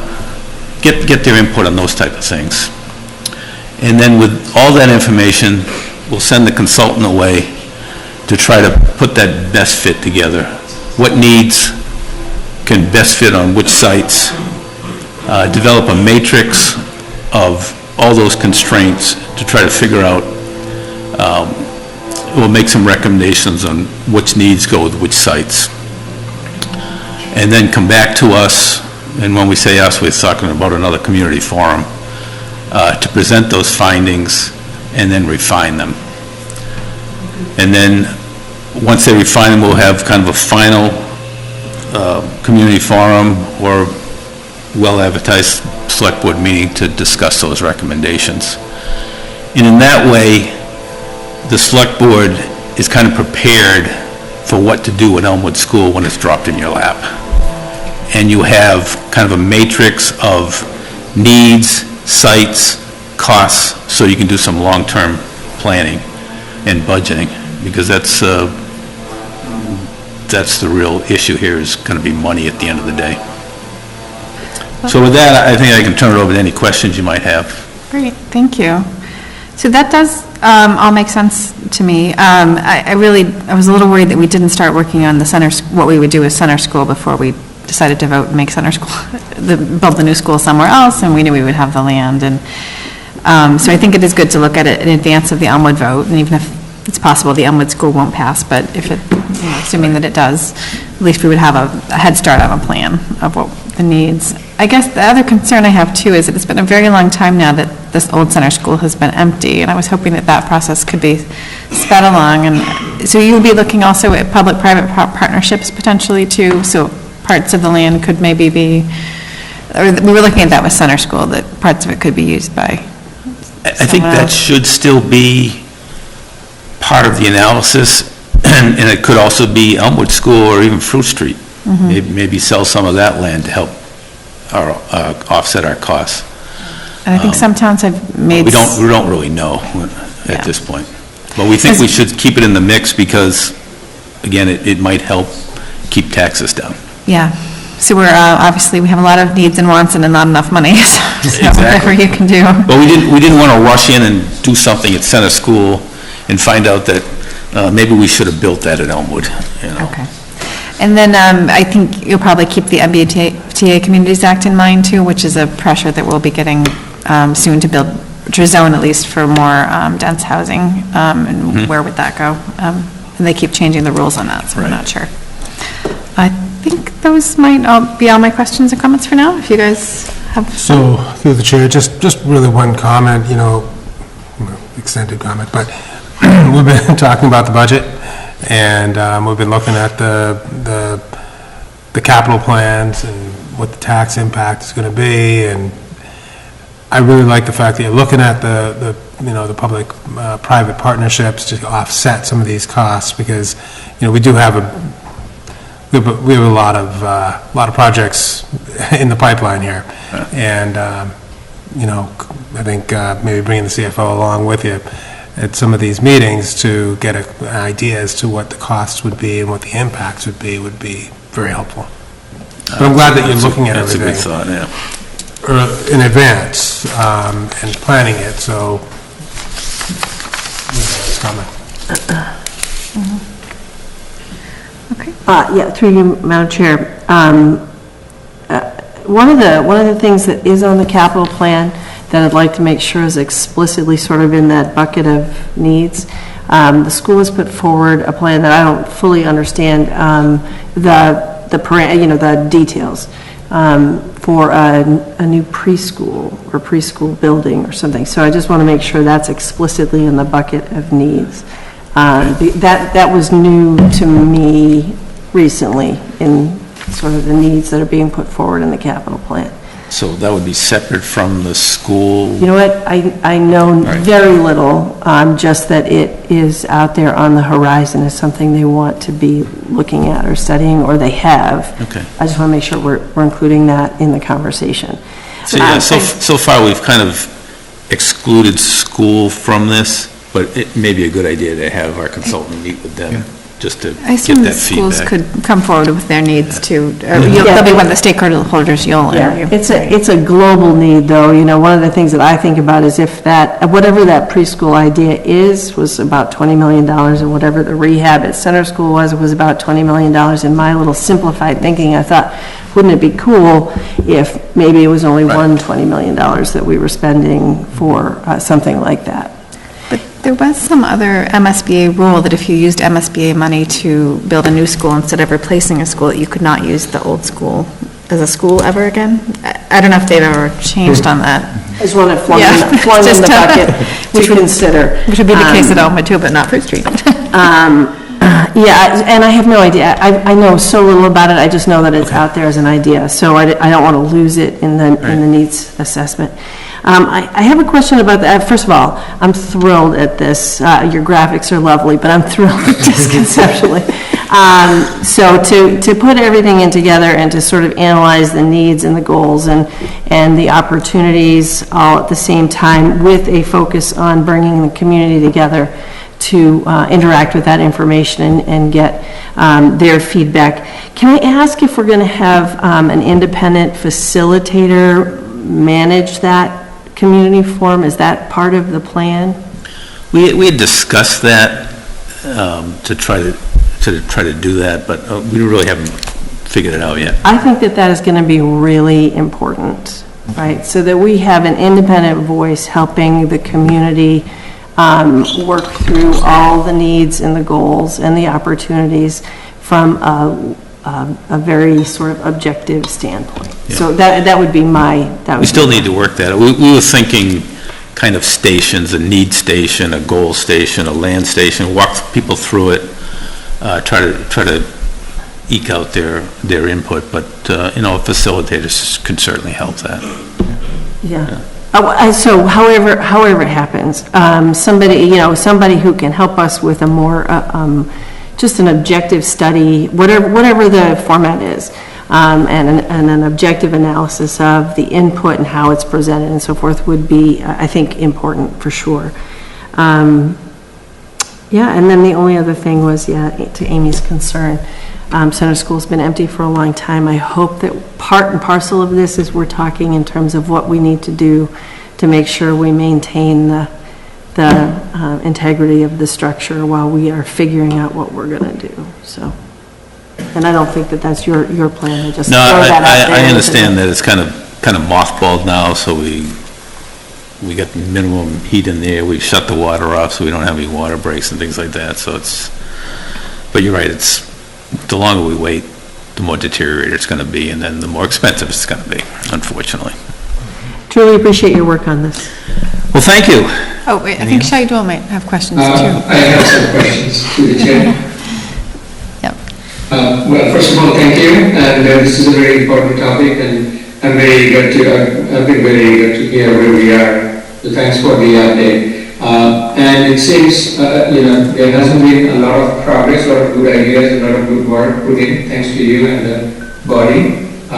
But I feel that we need to put in some more urgency on this. So one question I would have is, how can we help you and overall help us at the town to solve this very important challenge? The reason is, I think it's obvious that it's been a while and we are putting in quite a bit of maintenance costs. I think it's between 150 to 250,000 per year. So we already have incurred over $1 million just to maintain this, right? And we need to really get into action in some ways. So what can we do to help this expedite? My thinking is that I definitely love the idea that how can we match it with our capital needs, with our budget challenges, with some private-public collaboration that can generate some revenue for us and help us solve some of our capital challenges or get us, something that we need to do, be it a fire station, be it something town administration usage related, or be it something school related, or school academic, building perhaps.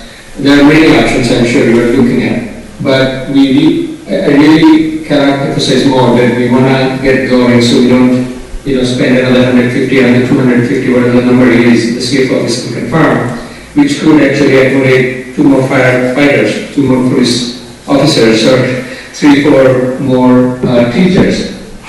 So I commend your work and thanks for all the good work and thoughts.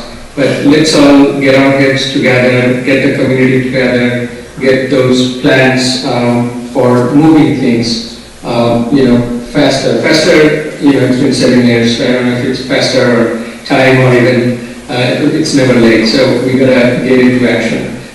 Second is, I'm thinking, based on your research or understanding, have you seen some of the other towns in your neighborhood who might have solved these type of problems? And if you can provide some insights or examples from that, that could also help us guide and evangelize the ideas.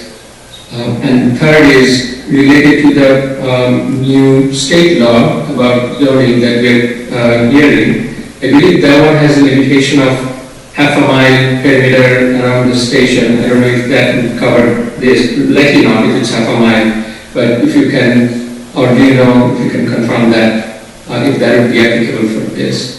But I think this is a very important topic, both from financial as well as town resource management perspective and our historic building preservation. And so many things intersect on this issue. We really need to get things going, and we would love to, hear from you, from the community, get all hands together, jump into it, to move things forward. So for the MBTA Communities Act, I believe when it first came out, they were saying it had to be within a half mile of the MBTA station, but they have since relaxed the rules to some extent, so it doesn't necessarily have to be. I think that's been expanded. I think even Elmwood might fall into that category. But yeah, I appreciate your comment about urgency. We're concerned about trying to keep this thing moving tonight, and I think our meeting tonight is a step in the right direction. We got some direction on where to move. We have our consultant lined up to go with this scope. We can adjust it with some of the comments we heard tonight, but we're ready to kick that off in the next 2 weeks. Do you have an idea when you would do the forum? I guess probably after town meeting, right? Or probably, or when is town meeting this year? The first week of May. Yeah, May 1st. May 1st. Excuse me? May 1st this year. May 1st? Yeah. Thank you, that sounds great. It won't be Looking before. forward to the community forum and the next steps. And again, feel free to reach out to us if we can jump in to help in any way. Yeah, we've got to, I think we've got to schedule that before people leave on summer break. That's what I'm thinking, yes. May or June at the latest, yeah. Who is the consultant? Abacus, they're an architectural engineering firm who actually have experience in doing this for other communities. We're following, I think there's one in Natick, there's a couple of others that have these type of facilities that are going either public-private partnership or doing something on their own. So that's one of the reasons we selected Abacus, because they have experience in that. Okay. Well, that sounds good. I think we've given you too much to do probably. but Alrighty. I appreciate Thank your you so help. much. Thank you. Good work, Dan. Thank you. Okay, next we move on to the FY24 budget. Okay, so we will get an update on the FY24 budget per the timeline, and the Appropriations Committee is now conducting budget reviews. So do you have any updates, Norman? Yeah, very briefly.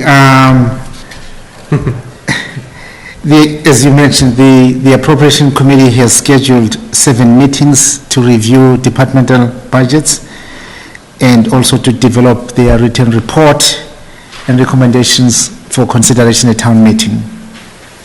The Appropriation Committee will hold the public hearing called for in the town charter in the Select Board meeting room here at 6 p.m.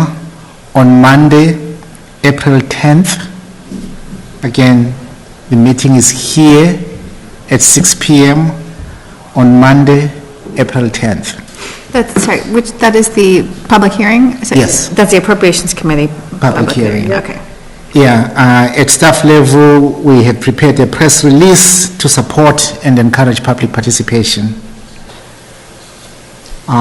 Day to day, or on a weekly basis, I'm in regular contact with the leadership of the Hopkinton Public Schools.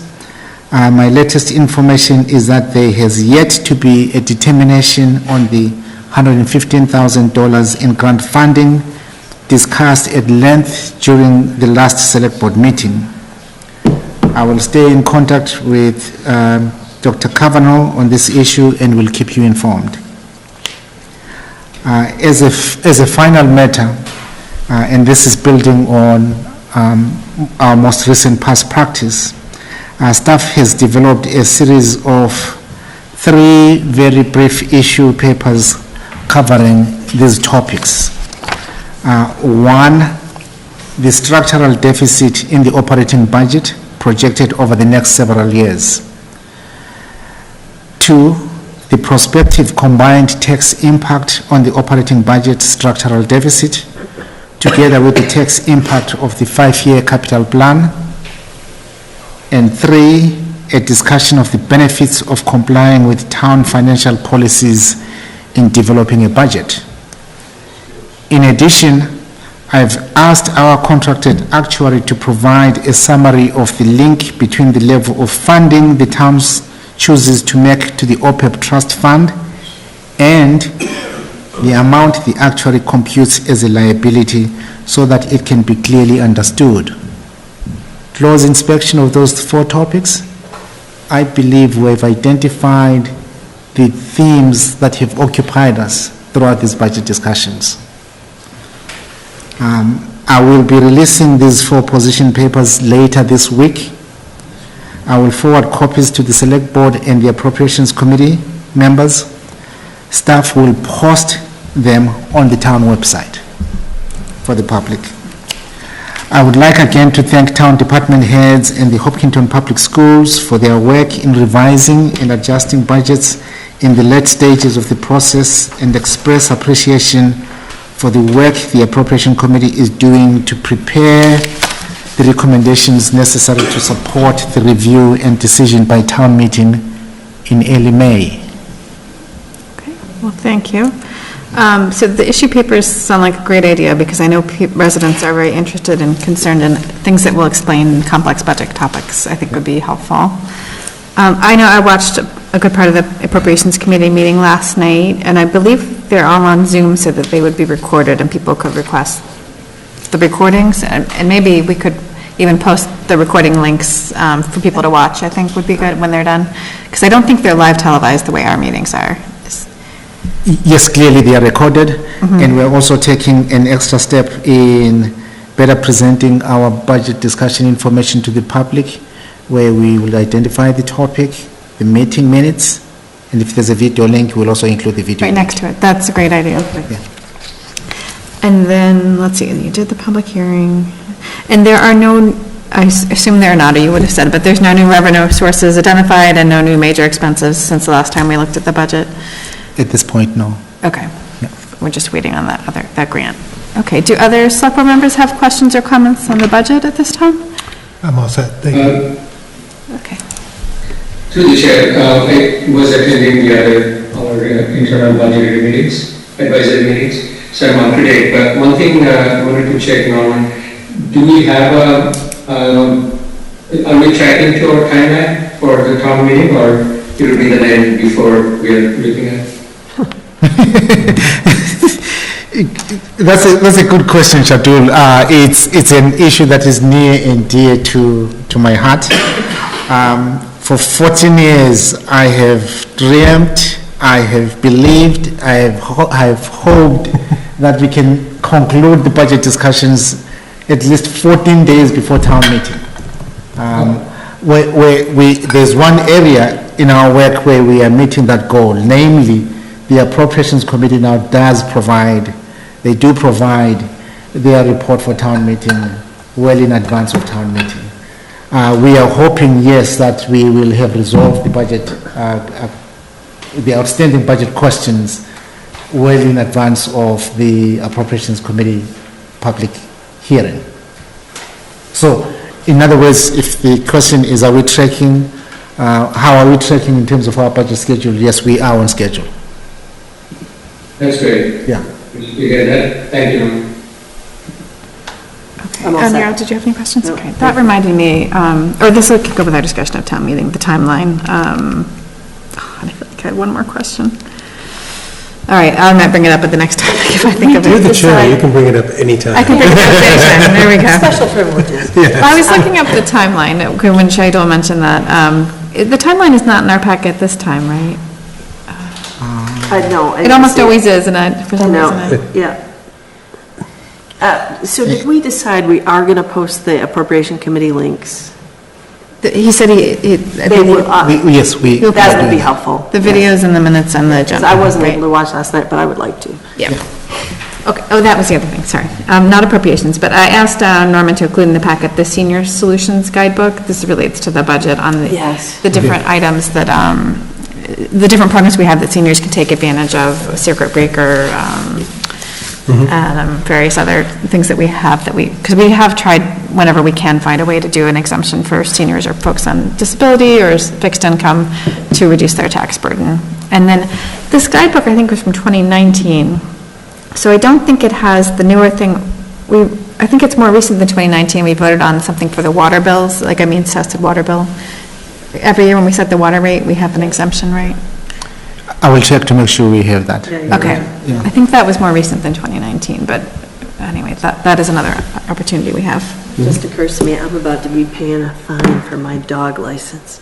Oh, there'll be a penalty? Okay. Doggone. We have one more day, don't we? I do, yeah. If I can squeeze it in tomorrow. Okay, nothing else on budget then right now. Okay, so next is the May 1st annual town meeting. We're going to review the draft warrant, discuss articles, questions, and also review accessibility from the workshop that Lillian and I attended. So, Norman, do you have any updates on the town meeting warrant before we ask our questions? No, not exactly. I thought we may want to start off with the accessibility question because I believe the town moderator may be with us. Oh, I didn't see her, but let's see. Maybe she's joined since then. I don't see Ellen on Zoom right now. Oh, okay. We're ahead of schedule, so that. We're a little ahead of schedule, yes, so that's hard on our I'm not audience. complaining about that, but. Oh, so one question that I had, I know we did a town meeting survey in the spring after last town meeting and talked about efficiency and potentially a consent agenda, so I was curious if we are considering going forward with that. Yes, it's part of the conversation. Normally that determination is made when we have clarity on the motions. Okay. Depending on what the motions look like, we may come up with a consent agenda. Right, and then, let's see. Feel free to jump in if you have questions. I'm looking for that timeline because I know that was something I wanted. So accessibility, at the annual town meeting, we're talking about just physical accessibility, being able to get in and. Well, the workshop that we went to, so there is physical accessibility, which we've usually been able to comply with by having wheelchair accessible and elevators and all that. But there's also accessibility for people who might be hard of hearing or who might have vision issues. So last year we had a sign language ASL interpreter at the meeting. It's also recommended that you hire someone to do live captioning of the meeting as well. And then one of the other recommendations was that just you have a question somewhere on the warrant or we publicize where people can write in if they need other accommodations or want to inquire about accommodations. And the Wellesley Town meeting was last night and tonight, and they had a little form on their website where if you need to request accommodations, you can just fill out the form. And they ask you to do it 3 days in advance at least, because it's hard for them to comply if you don't do it in advance. So I thought that might be a good thing to add to our practice. And you know, we try to already make it as accessible as possible, but we're not quite meeting all the guidelines that are necessary for everybody necessarily. Well, I think I like the idea of recommendations. I think something to definitely look at. I also wanted to put out, we probably would want to, because we talked about it a few times, want to add some babysitting or think about some babysitting facility or help for parents with small children so they can also join and come to the town meetings. Has that been looked into with the moderator? Yes, we did look into that, and in fact the feedback we received was that whilst it's a good idea, there's a downside to it where the people providing babysitting need to go home and because they have an early day going to school the next day, that they may not be available to provide babysitting until the end of town meeting. There's AP exams that week as well, so a lot of students. I think we should still try and see who participates in it. There will always be exceptions, and some, may use it, some may not. But even if it adds another 20, 50, I think that's a good service to look at. And we may also talk to HPTO and school and see if there's a partnership opportunity. So through the chair, I think Mr. Menon brings up some very good points. I don't disagree with any of it with, babysitting and all that, but I think that could be something that could be encompassed within, the suggestion box website idea. If that's what people are looking for, then I think that'd be great. And we should, if we can accommodate it, then we can, Maybe do babysitting without younger children looking after it, or somebody who can stay later. So would we like the town manager to investigate if we could manage babysitting this year? Actually, what I like is the suggestion box idea, and, having that out there. But I guess maybe the town manager should be prepared for the babysitting if Well, it would take that is a couple something weeks that's to a arrange, request. so I guess we would need to get that feedback sooner Yeah. rather than later. Can I ask a clarifying question? Are we talking about paying somebody to come in, an organization or some bunch of people to come in and babysit? Or are we looking at trying to organize volunteers to babysit? I think volunteers. Yeah, I think it's both, it can be both, but volunteers if you can, if not, it may not be very costly. But then, I'm thinking about the service, the value of the service and the cost. So we can do that analysis, but I'm thinking it's pretty a small amount for the service and the value that we might pay. So I wouldn't mind for paying as well, like we do for elections and others for additional service helps or additional first responder helps. It's not exactly the same, but it certainly can add value in my opinion. And if we can get the volunteer option through HPTO or other collaboration, or even just calling it out, that would be great, of course. So I am reluctant to add, through the moderator, through the chair, I'm reluctant to add to the town, the professional staff. Cost, okay.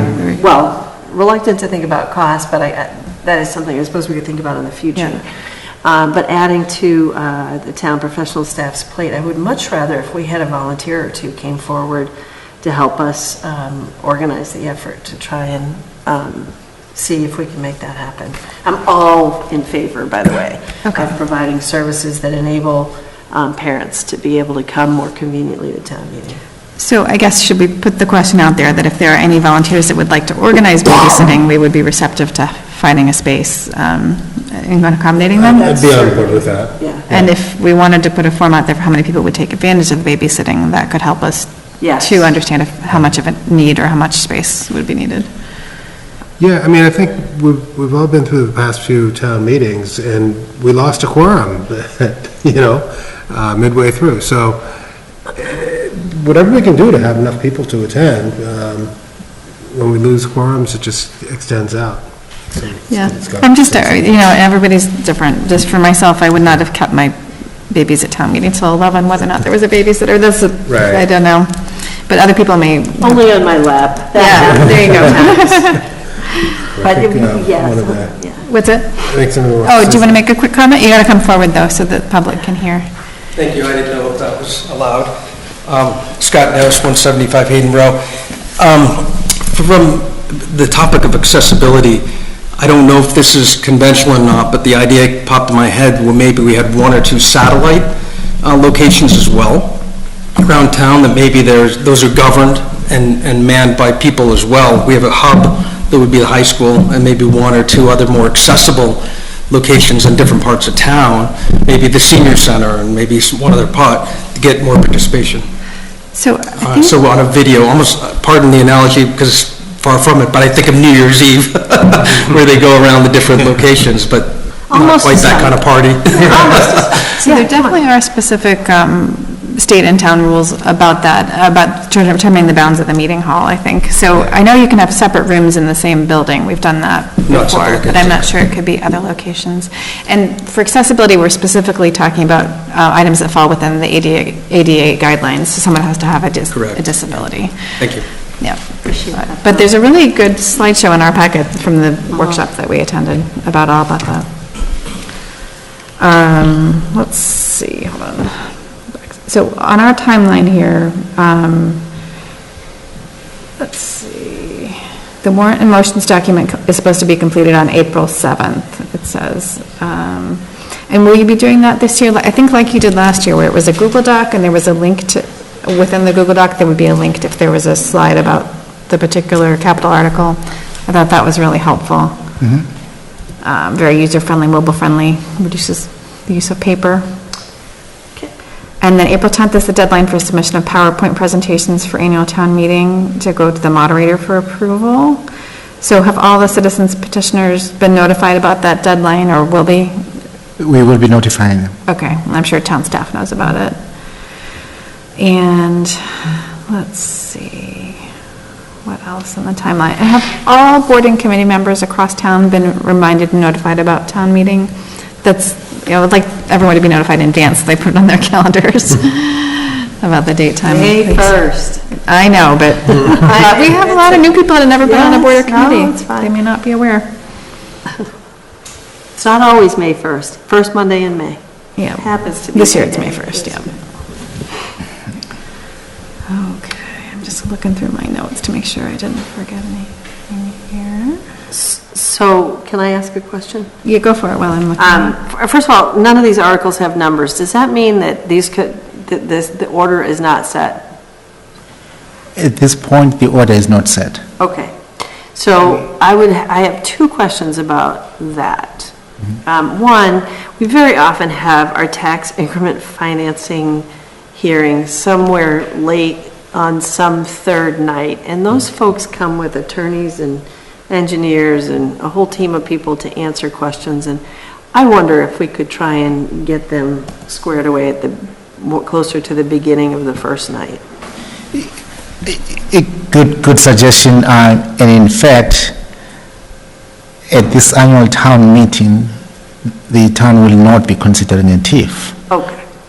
Yes. Okay. Yes. So then that's a moot point, but in the future, if we have visitors who come with a whole phalanx of costly attendance. And then what is the process for setting the order of the town meeting articles? There's a framework that has been set where we start off with town reports, financial articles relating to the operating budget, and then capital articles, and then CPC, and then that ends the financial transactions. Yep. And then after CPC, zoning bylaws, town general bylaw, and land acquisitions. Okay. That's the framework that has been in place. And then citizens petitions, for example, I mean, there's a lot of things that don't fall into those categories. For the most part, citizens petitions have been administrative, and therefore they fall in the last grouping. But if they were zoning, they would be in the zoning section. Right. Or general bylaws. I gotcha. Okay, I appreciate that. Yeah. Sounds very familiar to me. I think that I've been through a few of those, and it does seem to see how it happens. Yeah. Okay, I already emailed Norman about this, but in the town meeting warrant, there's a typo about the housing authority seat. It's really a one-year seat that's up, not a four-year seat, because it's fulfilling the remainder of Rebecca Hoffman's term. Okay. So that correction will be made, I think. Yeah, thank you. Good catch. Oh, it wasn't me. Who was it? It was Lucia. She mentioned it, and then I passed it on. So I'm going to give her credit, because she's in that seat right now. Yeah. Okay, and then, so do we need to take any votes on the town meeting warrant tonight? We're all set for now. We don't have to, at our next meeting, if there's anything else we can do. Yeah, unless again, if there's anything pressing for the board, I don't see anything pressing. Okay. By way of update, formally now we know Alteros is looking for a different address in Hopkinton. Okay. But still in Hopkinton, okay. But they don't know enough one. We're convincing them. Keep convincing. Yes. Yeah. So that might be. It has to be in Hopkinton. Okay, so we'll just keep that as a placeholder if it's not needed. But I think for now it's not needed. Okay, Clearly, it's not needed, because we don't have the time to turn things around. okay. Yeah. So should we remove that now, or we could wait till our next meeting? I recommend to the board that we remove it. Okay. Can we just remove it, or do we have to vote to take it off? If the consensus is that we remove it, I suggest, yeah. Yeah, unless Elaine feels differently.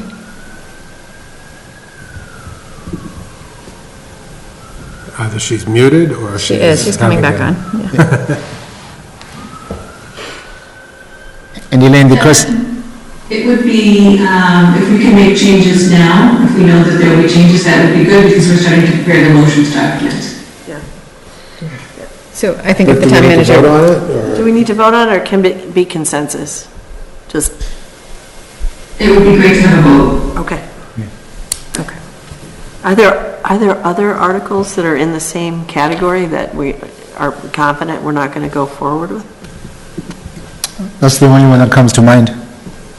Is there any other article, Elaine? It's the only one, we may want to consider, depending on street acceptance, combining those two articles, but for now, we'll keep them separate, just in case one goes forward and one does not.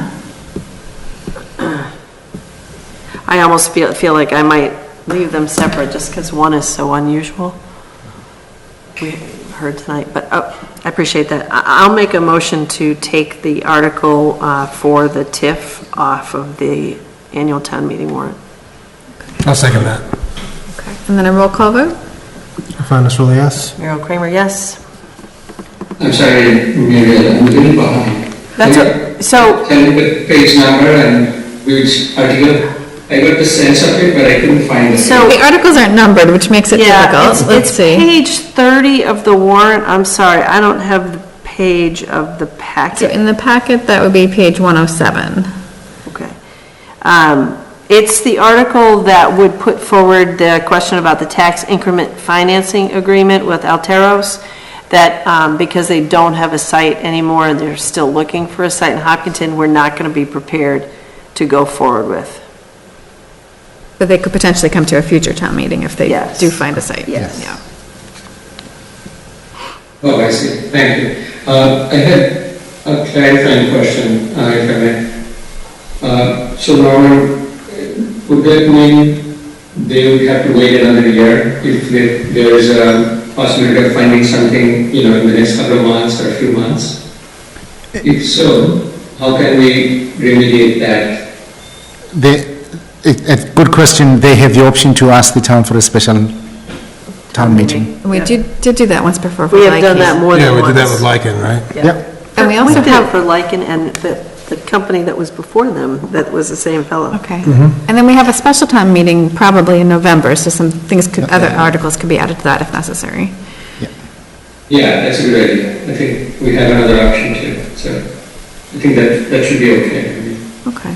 So then I was just going to say, I'm definitely supportive of any items for efficiency of the town meeting, like the consent agenda, if we can manage that. People really expressed in the survey that they would be open to that, so I think it would be worth trying again. Yeah, so through you, Madam Chair, I enthusiastically agree with you.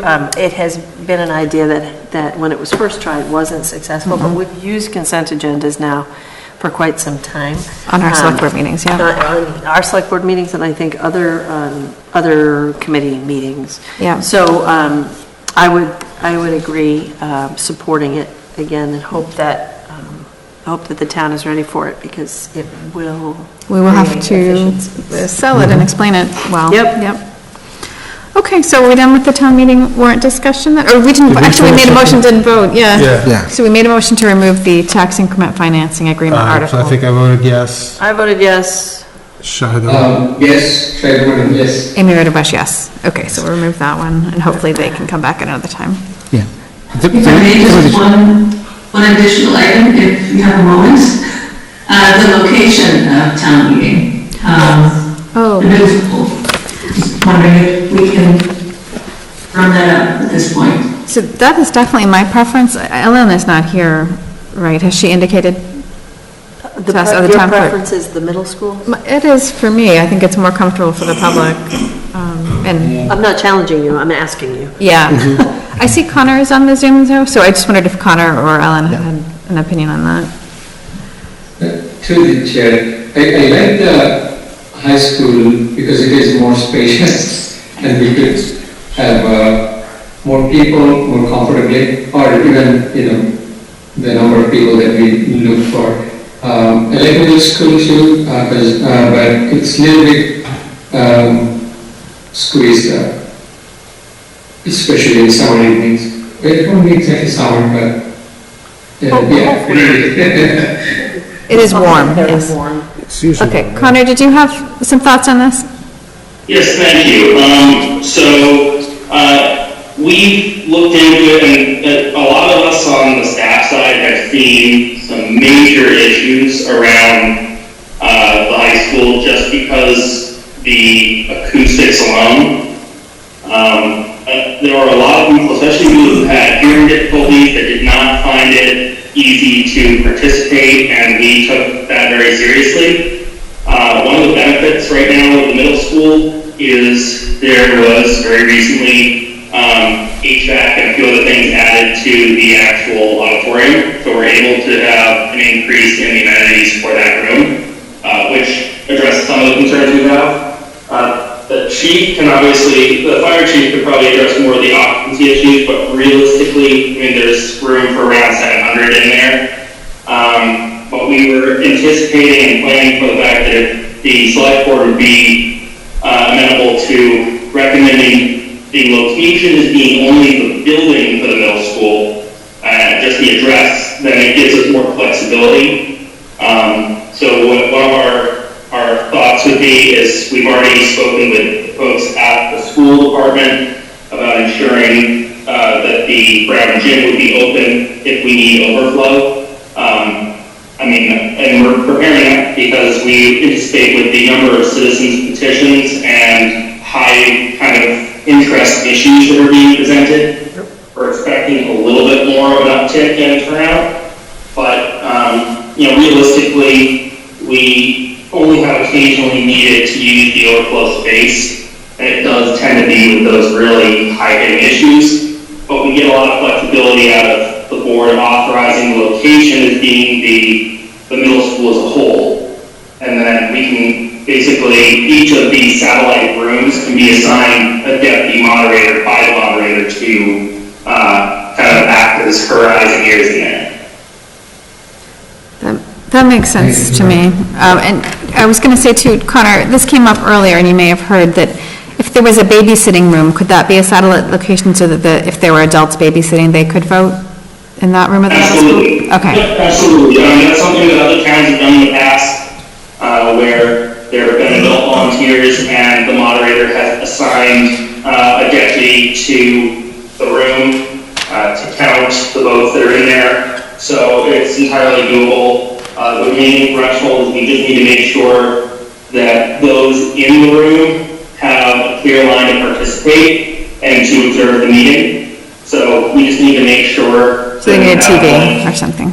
Yeah, have a TV in there and have a microphone that might just be off unless the deputy assigned to the room basically sees that somebody's interested in coming up and saying something. Okay. So as long as there's the ability to easily communicate with that room through that method and the moderator can recognize folks to speak from there, then we're in good shape. But, even just the logistics alone for the auditorium is kind of the home base for it is going to be a big boost just because, we have the soundboard and everything there too. It gives us more ability to connect with more of those areas with better audio quality.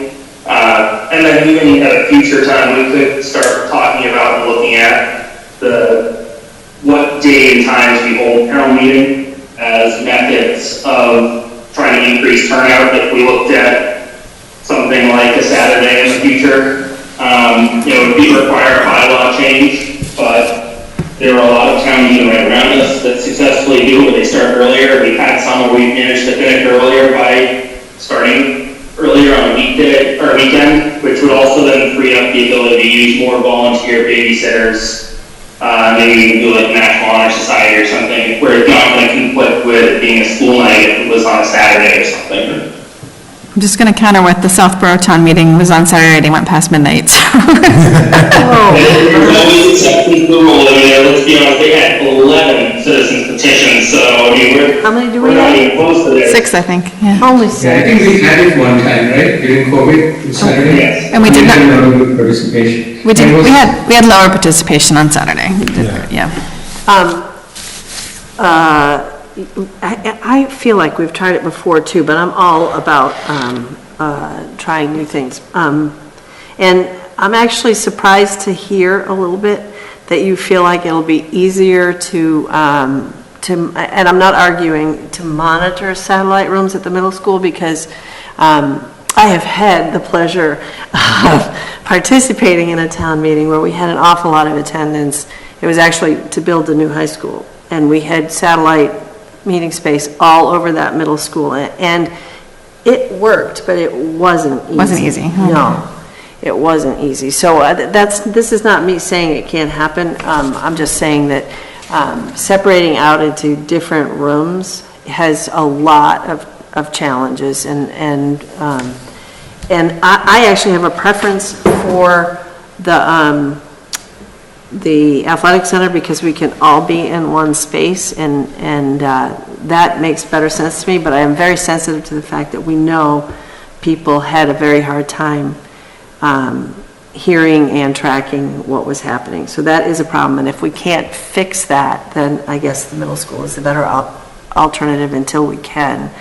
But it is challenging. The other thing, just saying this out loud, if this turns out to be this would be a great problem to have in many ways, a very highly attended annual town meeting, just recommending to people to make arrangements to arrive a little bit early. It's very frustrating to show up and expect to participate and be waiting in line to get in, although the new system to check people in is very efficient. And then the only other thing I want to say about the Saturday, I know some towns who do the Saturday town meetings also speak to their sports groups, and they do not have Little League and soccer and lacrosse and things on that Saturday to also free up people's ability to attend. So just throw that into the hopper to make sure we think about. Great idea. Yeah, no, that's a great point. We did publicize earlier, so everyone can plan and also coordinate with other events in town, and especially the games and sports events. And I think I was thinking the same way that Ms. Kramer just mentioned. Connor, did we check with the technical folks if it can be remediated, the audio problem or acoustics? Thank you for that question. We share the biggest issues we're into is the acoustics in that room just aren't conducive to having a large scale meeting. It's not designed to have sound go out from center. It's not designed to pick up audio well. We got complaints from people at home as well as in the room. And the thing is, to try to remediate that, we spent a lot of money to try to get the right audio in that room. And quite frankly, it was no matter how much effort we put in on the staff side and how much money through the problem, it really didn't do anything to fix the complaints. So I mean, that's the concern that I have with it. It's the concern that I've heard from other folks on the staff has been just on the logistics alone. It's running out of an area like that isn't prepared to have kind of a meeting that's forward facing like the town meeting is.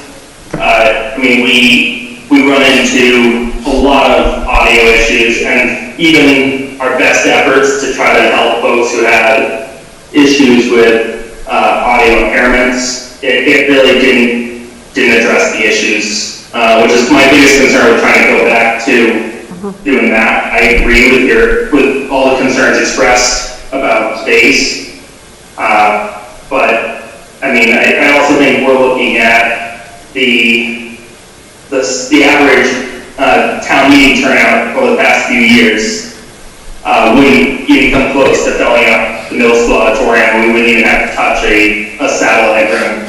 if it continued on the trend, even if we maintained above a quorum, even if we got 300 people in the room at any given time. Yeah, I definitely agree that, I think the middle school, so for comfort, I heard a lot of complaints about the chairs in the high school, and that the select board was sitting in cushy chairs and no one else was, so.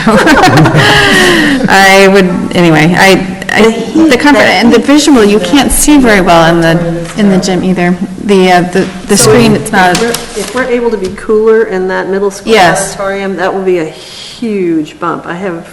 We have died in that room. I know. And I know, and through the chair, I know usually we're the ones up front who are sitting in the uncomfortable chairs for the length of, but I was going to talk to the school facilities department about getting us those cushion chairs on stage anyway. As long as the public also has cushy chairs. I've been bringing my own cushion. You guys gotta tough it up, man.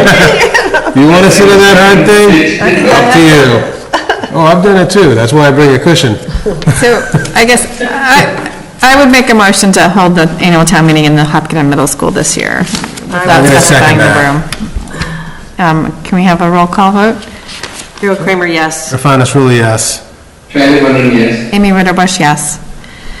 Okay, and it is now 9, so we're ready to move on to town manager's report, because we have a lot of interesting items. In fact, just one last quick preview. Under the pay-as-you-go capital, remember with the participatory budget? Oh, yes. We will be presenting the projects at your next meeting. Just to give you some sneak preview, projects include a fitness station along Center Trail, Shakespeare Garden at the HCA, 2 manual lift gates for Sandy Beach parking lot entrance and exit, free CPR and first aid classes for the community.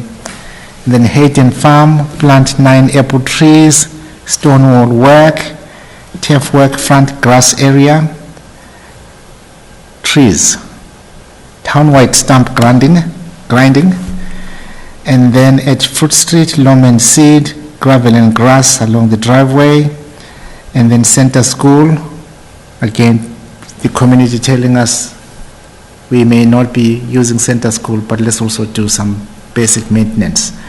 Include painting the cupola and trim, pruning the trees and refurbishing the landscaping.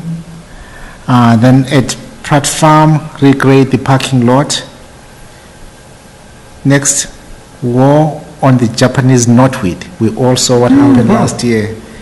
And then Pratt Farm continue to work on the invasives. And then finally, install at least 4 electric charging stations across town on public property. Oh, wow, see Awesome. that? So, That's amazing. I thought we were only going to pick 4.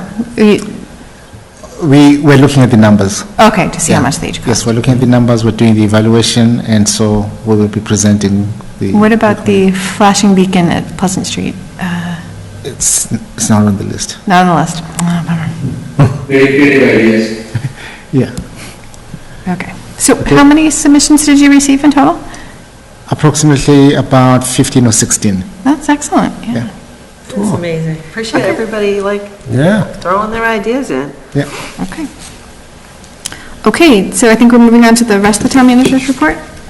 Yes, town manager's report, Main Street, I think the big development is we've seen what has happened at the Common, cleared, ready for our final touches ahead of the marathon.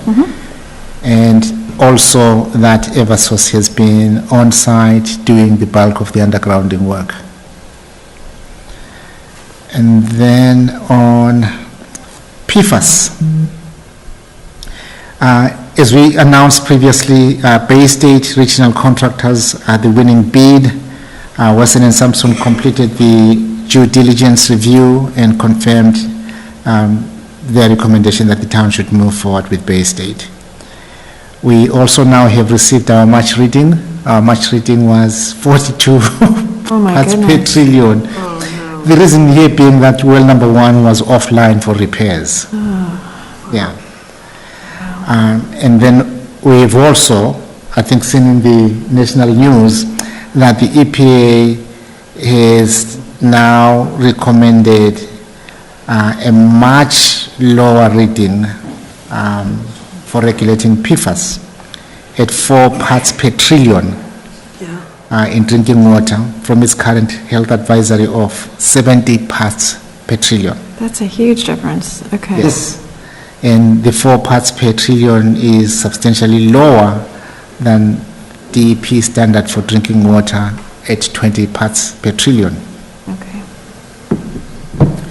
If the state adopts the 4 parts per trillion, it therefore means our wells number 1, 2, 7, and 8 would be non-compliant, given our current readings.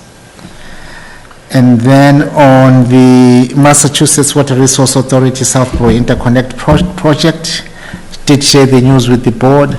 Southborough voted in favor of proceeding with the design. I want to take this opportunity to thank Amy for your guidance and very pragmatic approach to our conversations with Southborough. Yeah, that was a huge relief to hear that they had passed that town meeting.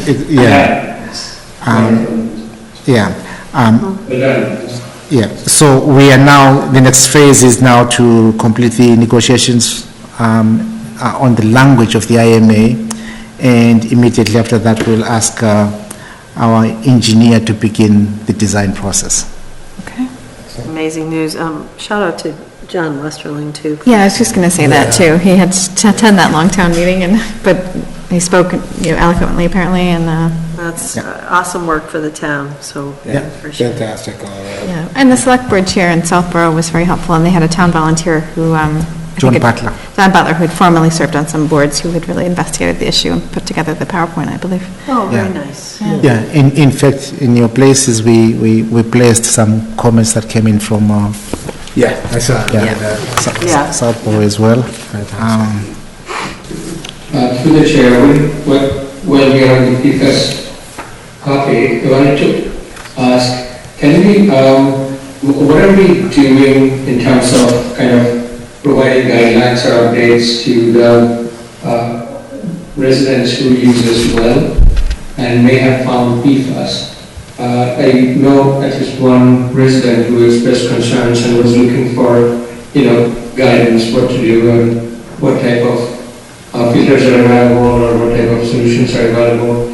Is that something we can, from the town, help with, kind of preparing some kind of guidelines and suggestions or advice? Yeah, good question. In fact, we have Sean McAuliffe in the Board of Health or Health Services Department waiting, ready to assist any resident who has questions. And we do, as town water customers, we receive a mailing every quarter, I think, about it. And then the water department has a lot of great resources on their website already that they've had since the beginning. Though if anybody wishes to speak with anybody at town hall, they should reach out to Health Services Department. Okay. Is that something we can publicize, or we have legal limitations on certain things? No, it's been publicized every time. Yeah. It's gone out in press releases and letters mailed to everybody's house. Okay, so can you summarize for this meeting? Maybe people who are watching can also benefit from this. What are they going to do? If you have any questions regarding PFAS in your private well, please contact the Director of Health Services, Sean McAuliffe, here at Town Hall. Oh, I misunderstood. Are you asking for people on private wells? Yes. Right, yeah. People who have tested PFAS on their wells, do we have any guidelines for them as per what should they do in terms of remediation? Okay. I think so they should ask Town Hall, but I think there is something on the Board of Health website as well as the Water Department. The Water Department, I guess, is probably only for water customers. What I'm thinking is if 5 of us cannot answer it now, then we can only expect that the residents don't know about it. And it's no fun in kids. Madam Chair, we have talked about the town's water. We have not in any way talked about individual wells, so that isn't something that any one of us would be able to speak to, as we are not experts on wells. Right. So Sean has that information. Yeah, I think that's helpful, that we brought it up. What I would suggest is maybe talking to Sean, we can, from the town, issue some guidelines, 1-pager, 2-pager, so it's publicized on our website. So, there are some aids available. Someone seeks some information, and obviously calling Sean is the option, obviously a good option, looks like. But I think that would also help with information sharing. We should have a fact sheet, that's not a bad idea. Okay. Or additional fact sheet. Did you find it on the Board of Health website, Amy, were you just looking? It talks about how to get your water tested and how to understand your water testing results. I'm not sure if it's particularly about PFAS, because there's other contaminants you could have in a private well. Yeah, I think that's a good idea to ask to, get it up there. Okay. Regional Upper Charles Trail letter of support was submitted to our legislative team, Senate President Spilka and Representative Marina De Rosa, urging them to support the state's purchase of the CSX property. We also insisted that they condition the state purchase on the parity provision, i.e. that the design of the trail will include 2 rotaries that will allow people to have equal access to either of the options. If they want to go to Sherborne, Holystone, and the surrounding towns, that there will be a rotary that will allow people to make that choice with the appropriate signage. And similarly, if people want to come this way, Hopkinton, Ashland, Milford, that there will be that option. And this was discussed at the Upper Charles Trail Committee meeting, I think, so you could listen to that discussion. I had not heard of the East Coast Greenway until then, but it seems like a good idea. PAA, they have increased the annual payment for the town services related to the marathon, i.e. processing the permits, as well as the town support for the event, $240,600. Okay. Very nice. Yeah. Thank you. And then there was a request from the board on an update regarding the sustainability, equity, and economic development position. The draft job description is now with the town's pay classification plan consultant. We're hoping to receive their findings sometime this week. Their main goal is to review, evaluate, assess, and then identify the appropriate grading salary-wise for the position within the town's pay classification plan. And I think as I was reviewing this, I thought it might be helpful to set the context for this kind of work. This is work that is done through the HR office. With identifying your position, we build the job description, and then HR takes over. Through a very elaborate process, they work with the consultant to do the grading. And this is work that they do alongside the following things. Between November and now, the HR office processed a total of 30 new positions.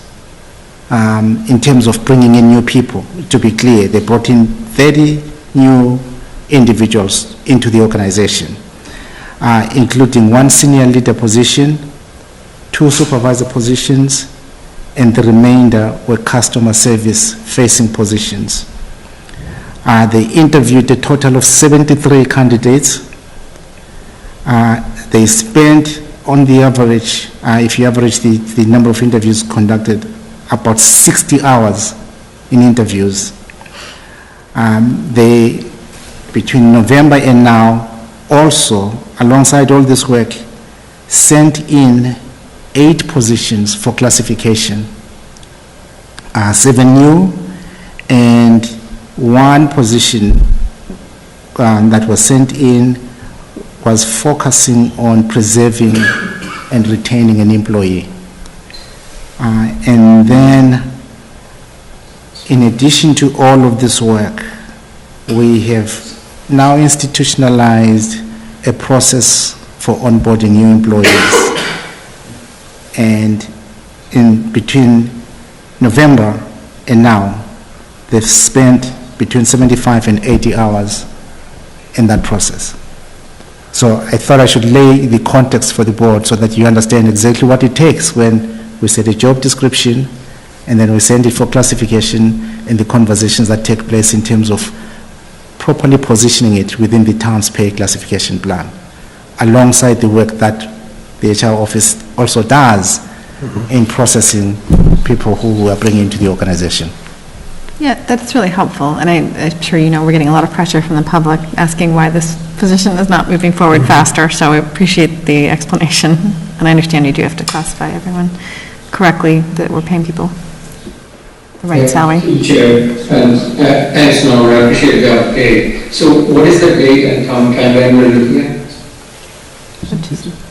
The date and timeline we're looking at, we are hoping to have the position, to get the report from the consultant sometime this week. And if we agree with the classification and we believe that it meets the equity principles of the town, we will immediately advertise. I will also share with you, I've been monitoring the vacancy announcements in different towns, and several towns that have advertised for these positions have not, for this particular position, have not been able to hire anybody. I've actually approached one of the towns to see if we can take a portion of this position, namely economic development, and partner with that town that is looking for a part-timer. We feel that if perhaps we advertise, depending on what happens when we advertise, if we advertise together with that town for a full-time position, we may have a better chance of getting somebody on a full-time basis to work for both towns and focusing solely on economic development. And then we can proceed with the other two components of this position on a part-time basis to begin with. Again, focusing on equity and sustainability. So we're continuing to look at what would be the best way to bring a candidate in here. Towns that have advertised for this in the last 6 months have come out empty-handed. Yeah, through the chair, I would be certainly open to getting those options, and again, thanks for bringing out the reality check on that. I'm sure that wouldn't be easy, and the sooner we start, the better we are on the path. And my suggestion would be, again, if we have to start small, let's start, because we really need to focus on that area as we are hired on the discuss on in several meetings, and especially in budget sessions, that we are seeing our revenue getting stressed on the residents. We definitely want to focus on commercial growth opportunities, revenue opportunities, and need someone who will be dedicated, even if it's part-time to start with. But pretty soon, I think we need to really go heavy on this front because of our overall economic needs and town's tax budget situation.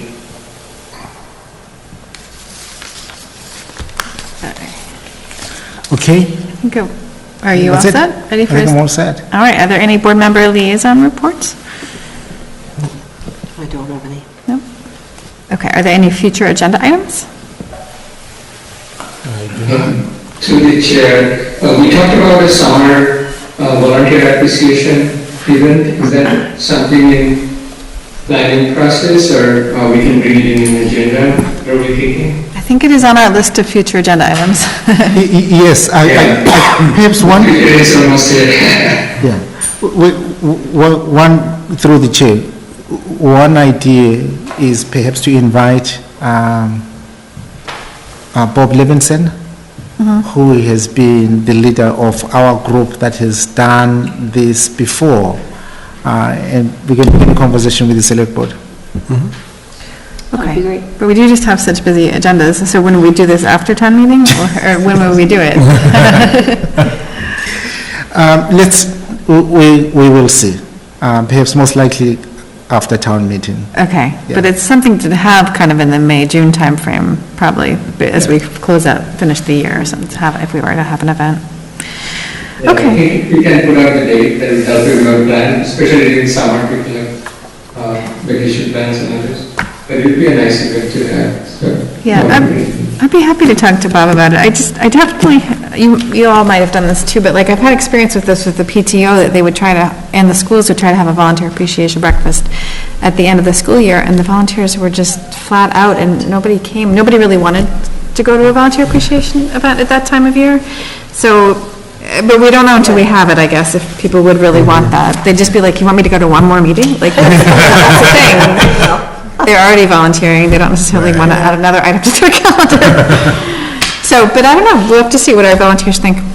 Yeah. We can put feelers out, I guess. Madam Chair, I move to adjourn Okay. the meeting. And a second? And a roll call vote? Everyone is really yes? Amy Roderbush, yes? Shazzy Malan, yes? Okay. You also yes, too? Okay. Madam Excellent. Chair, We almost unscheduled, exact?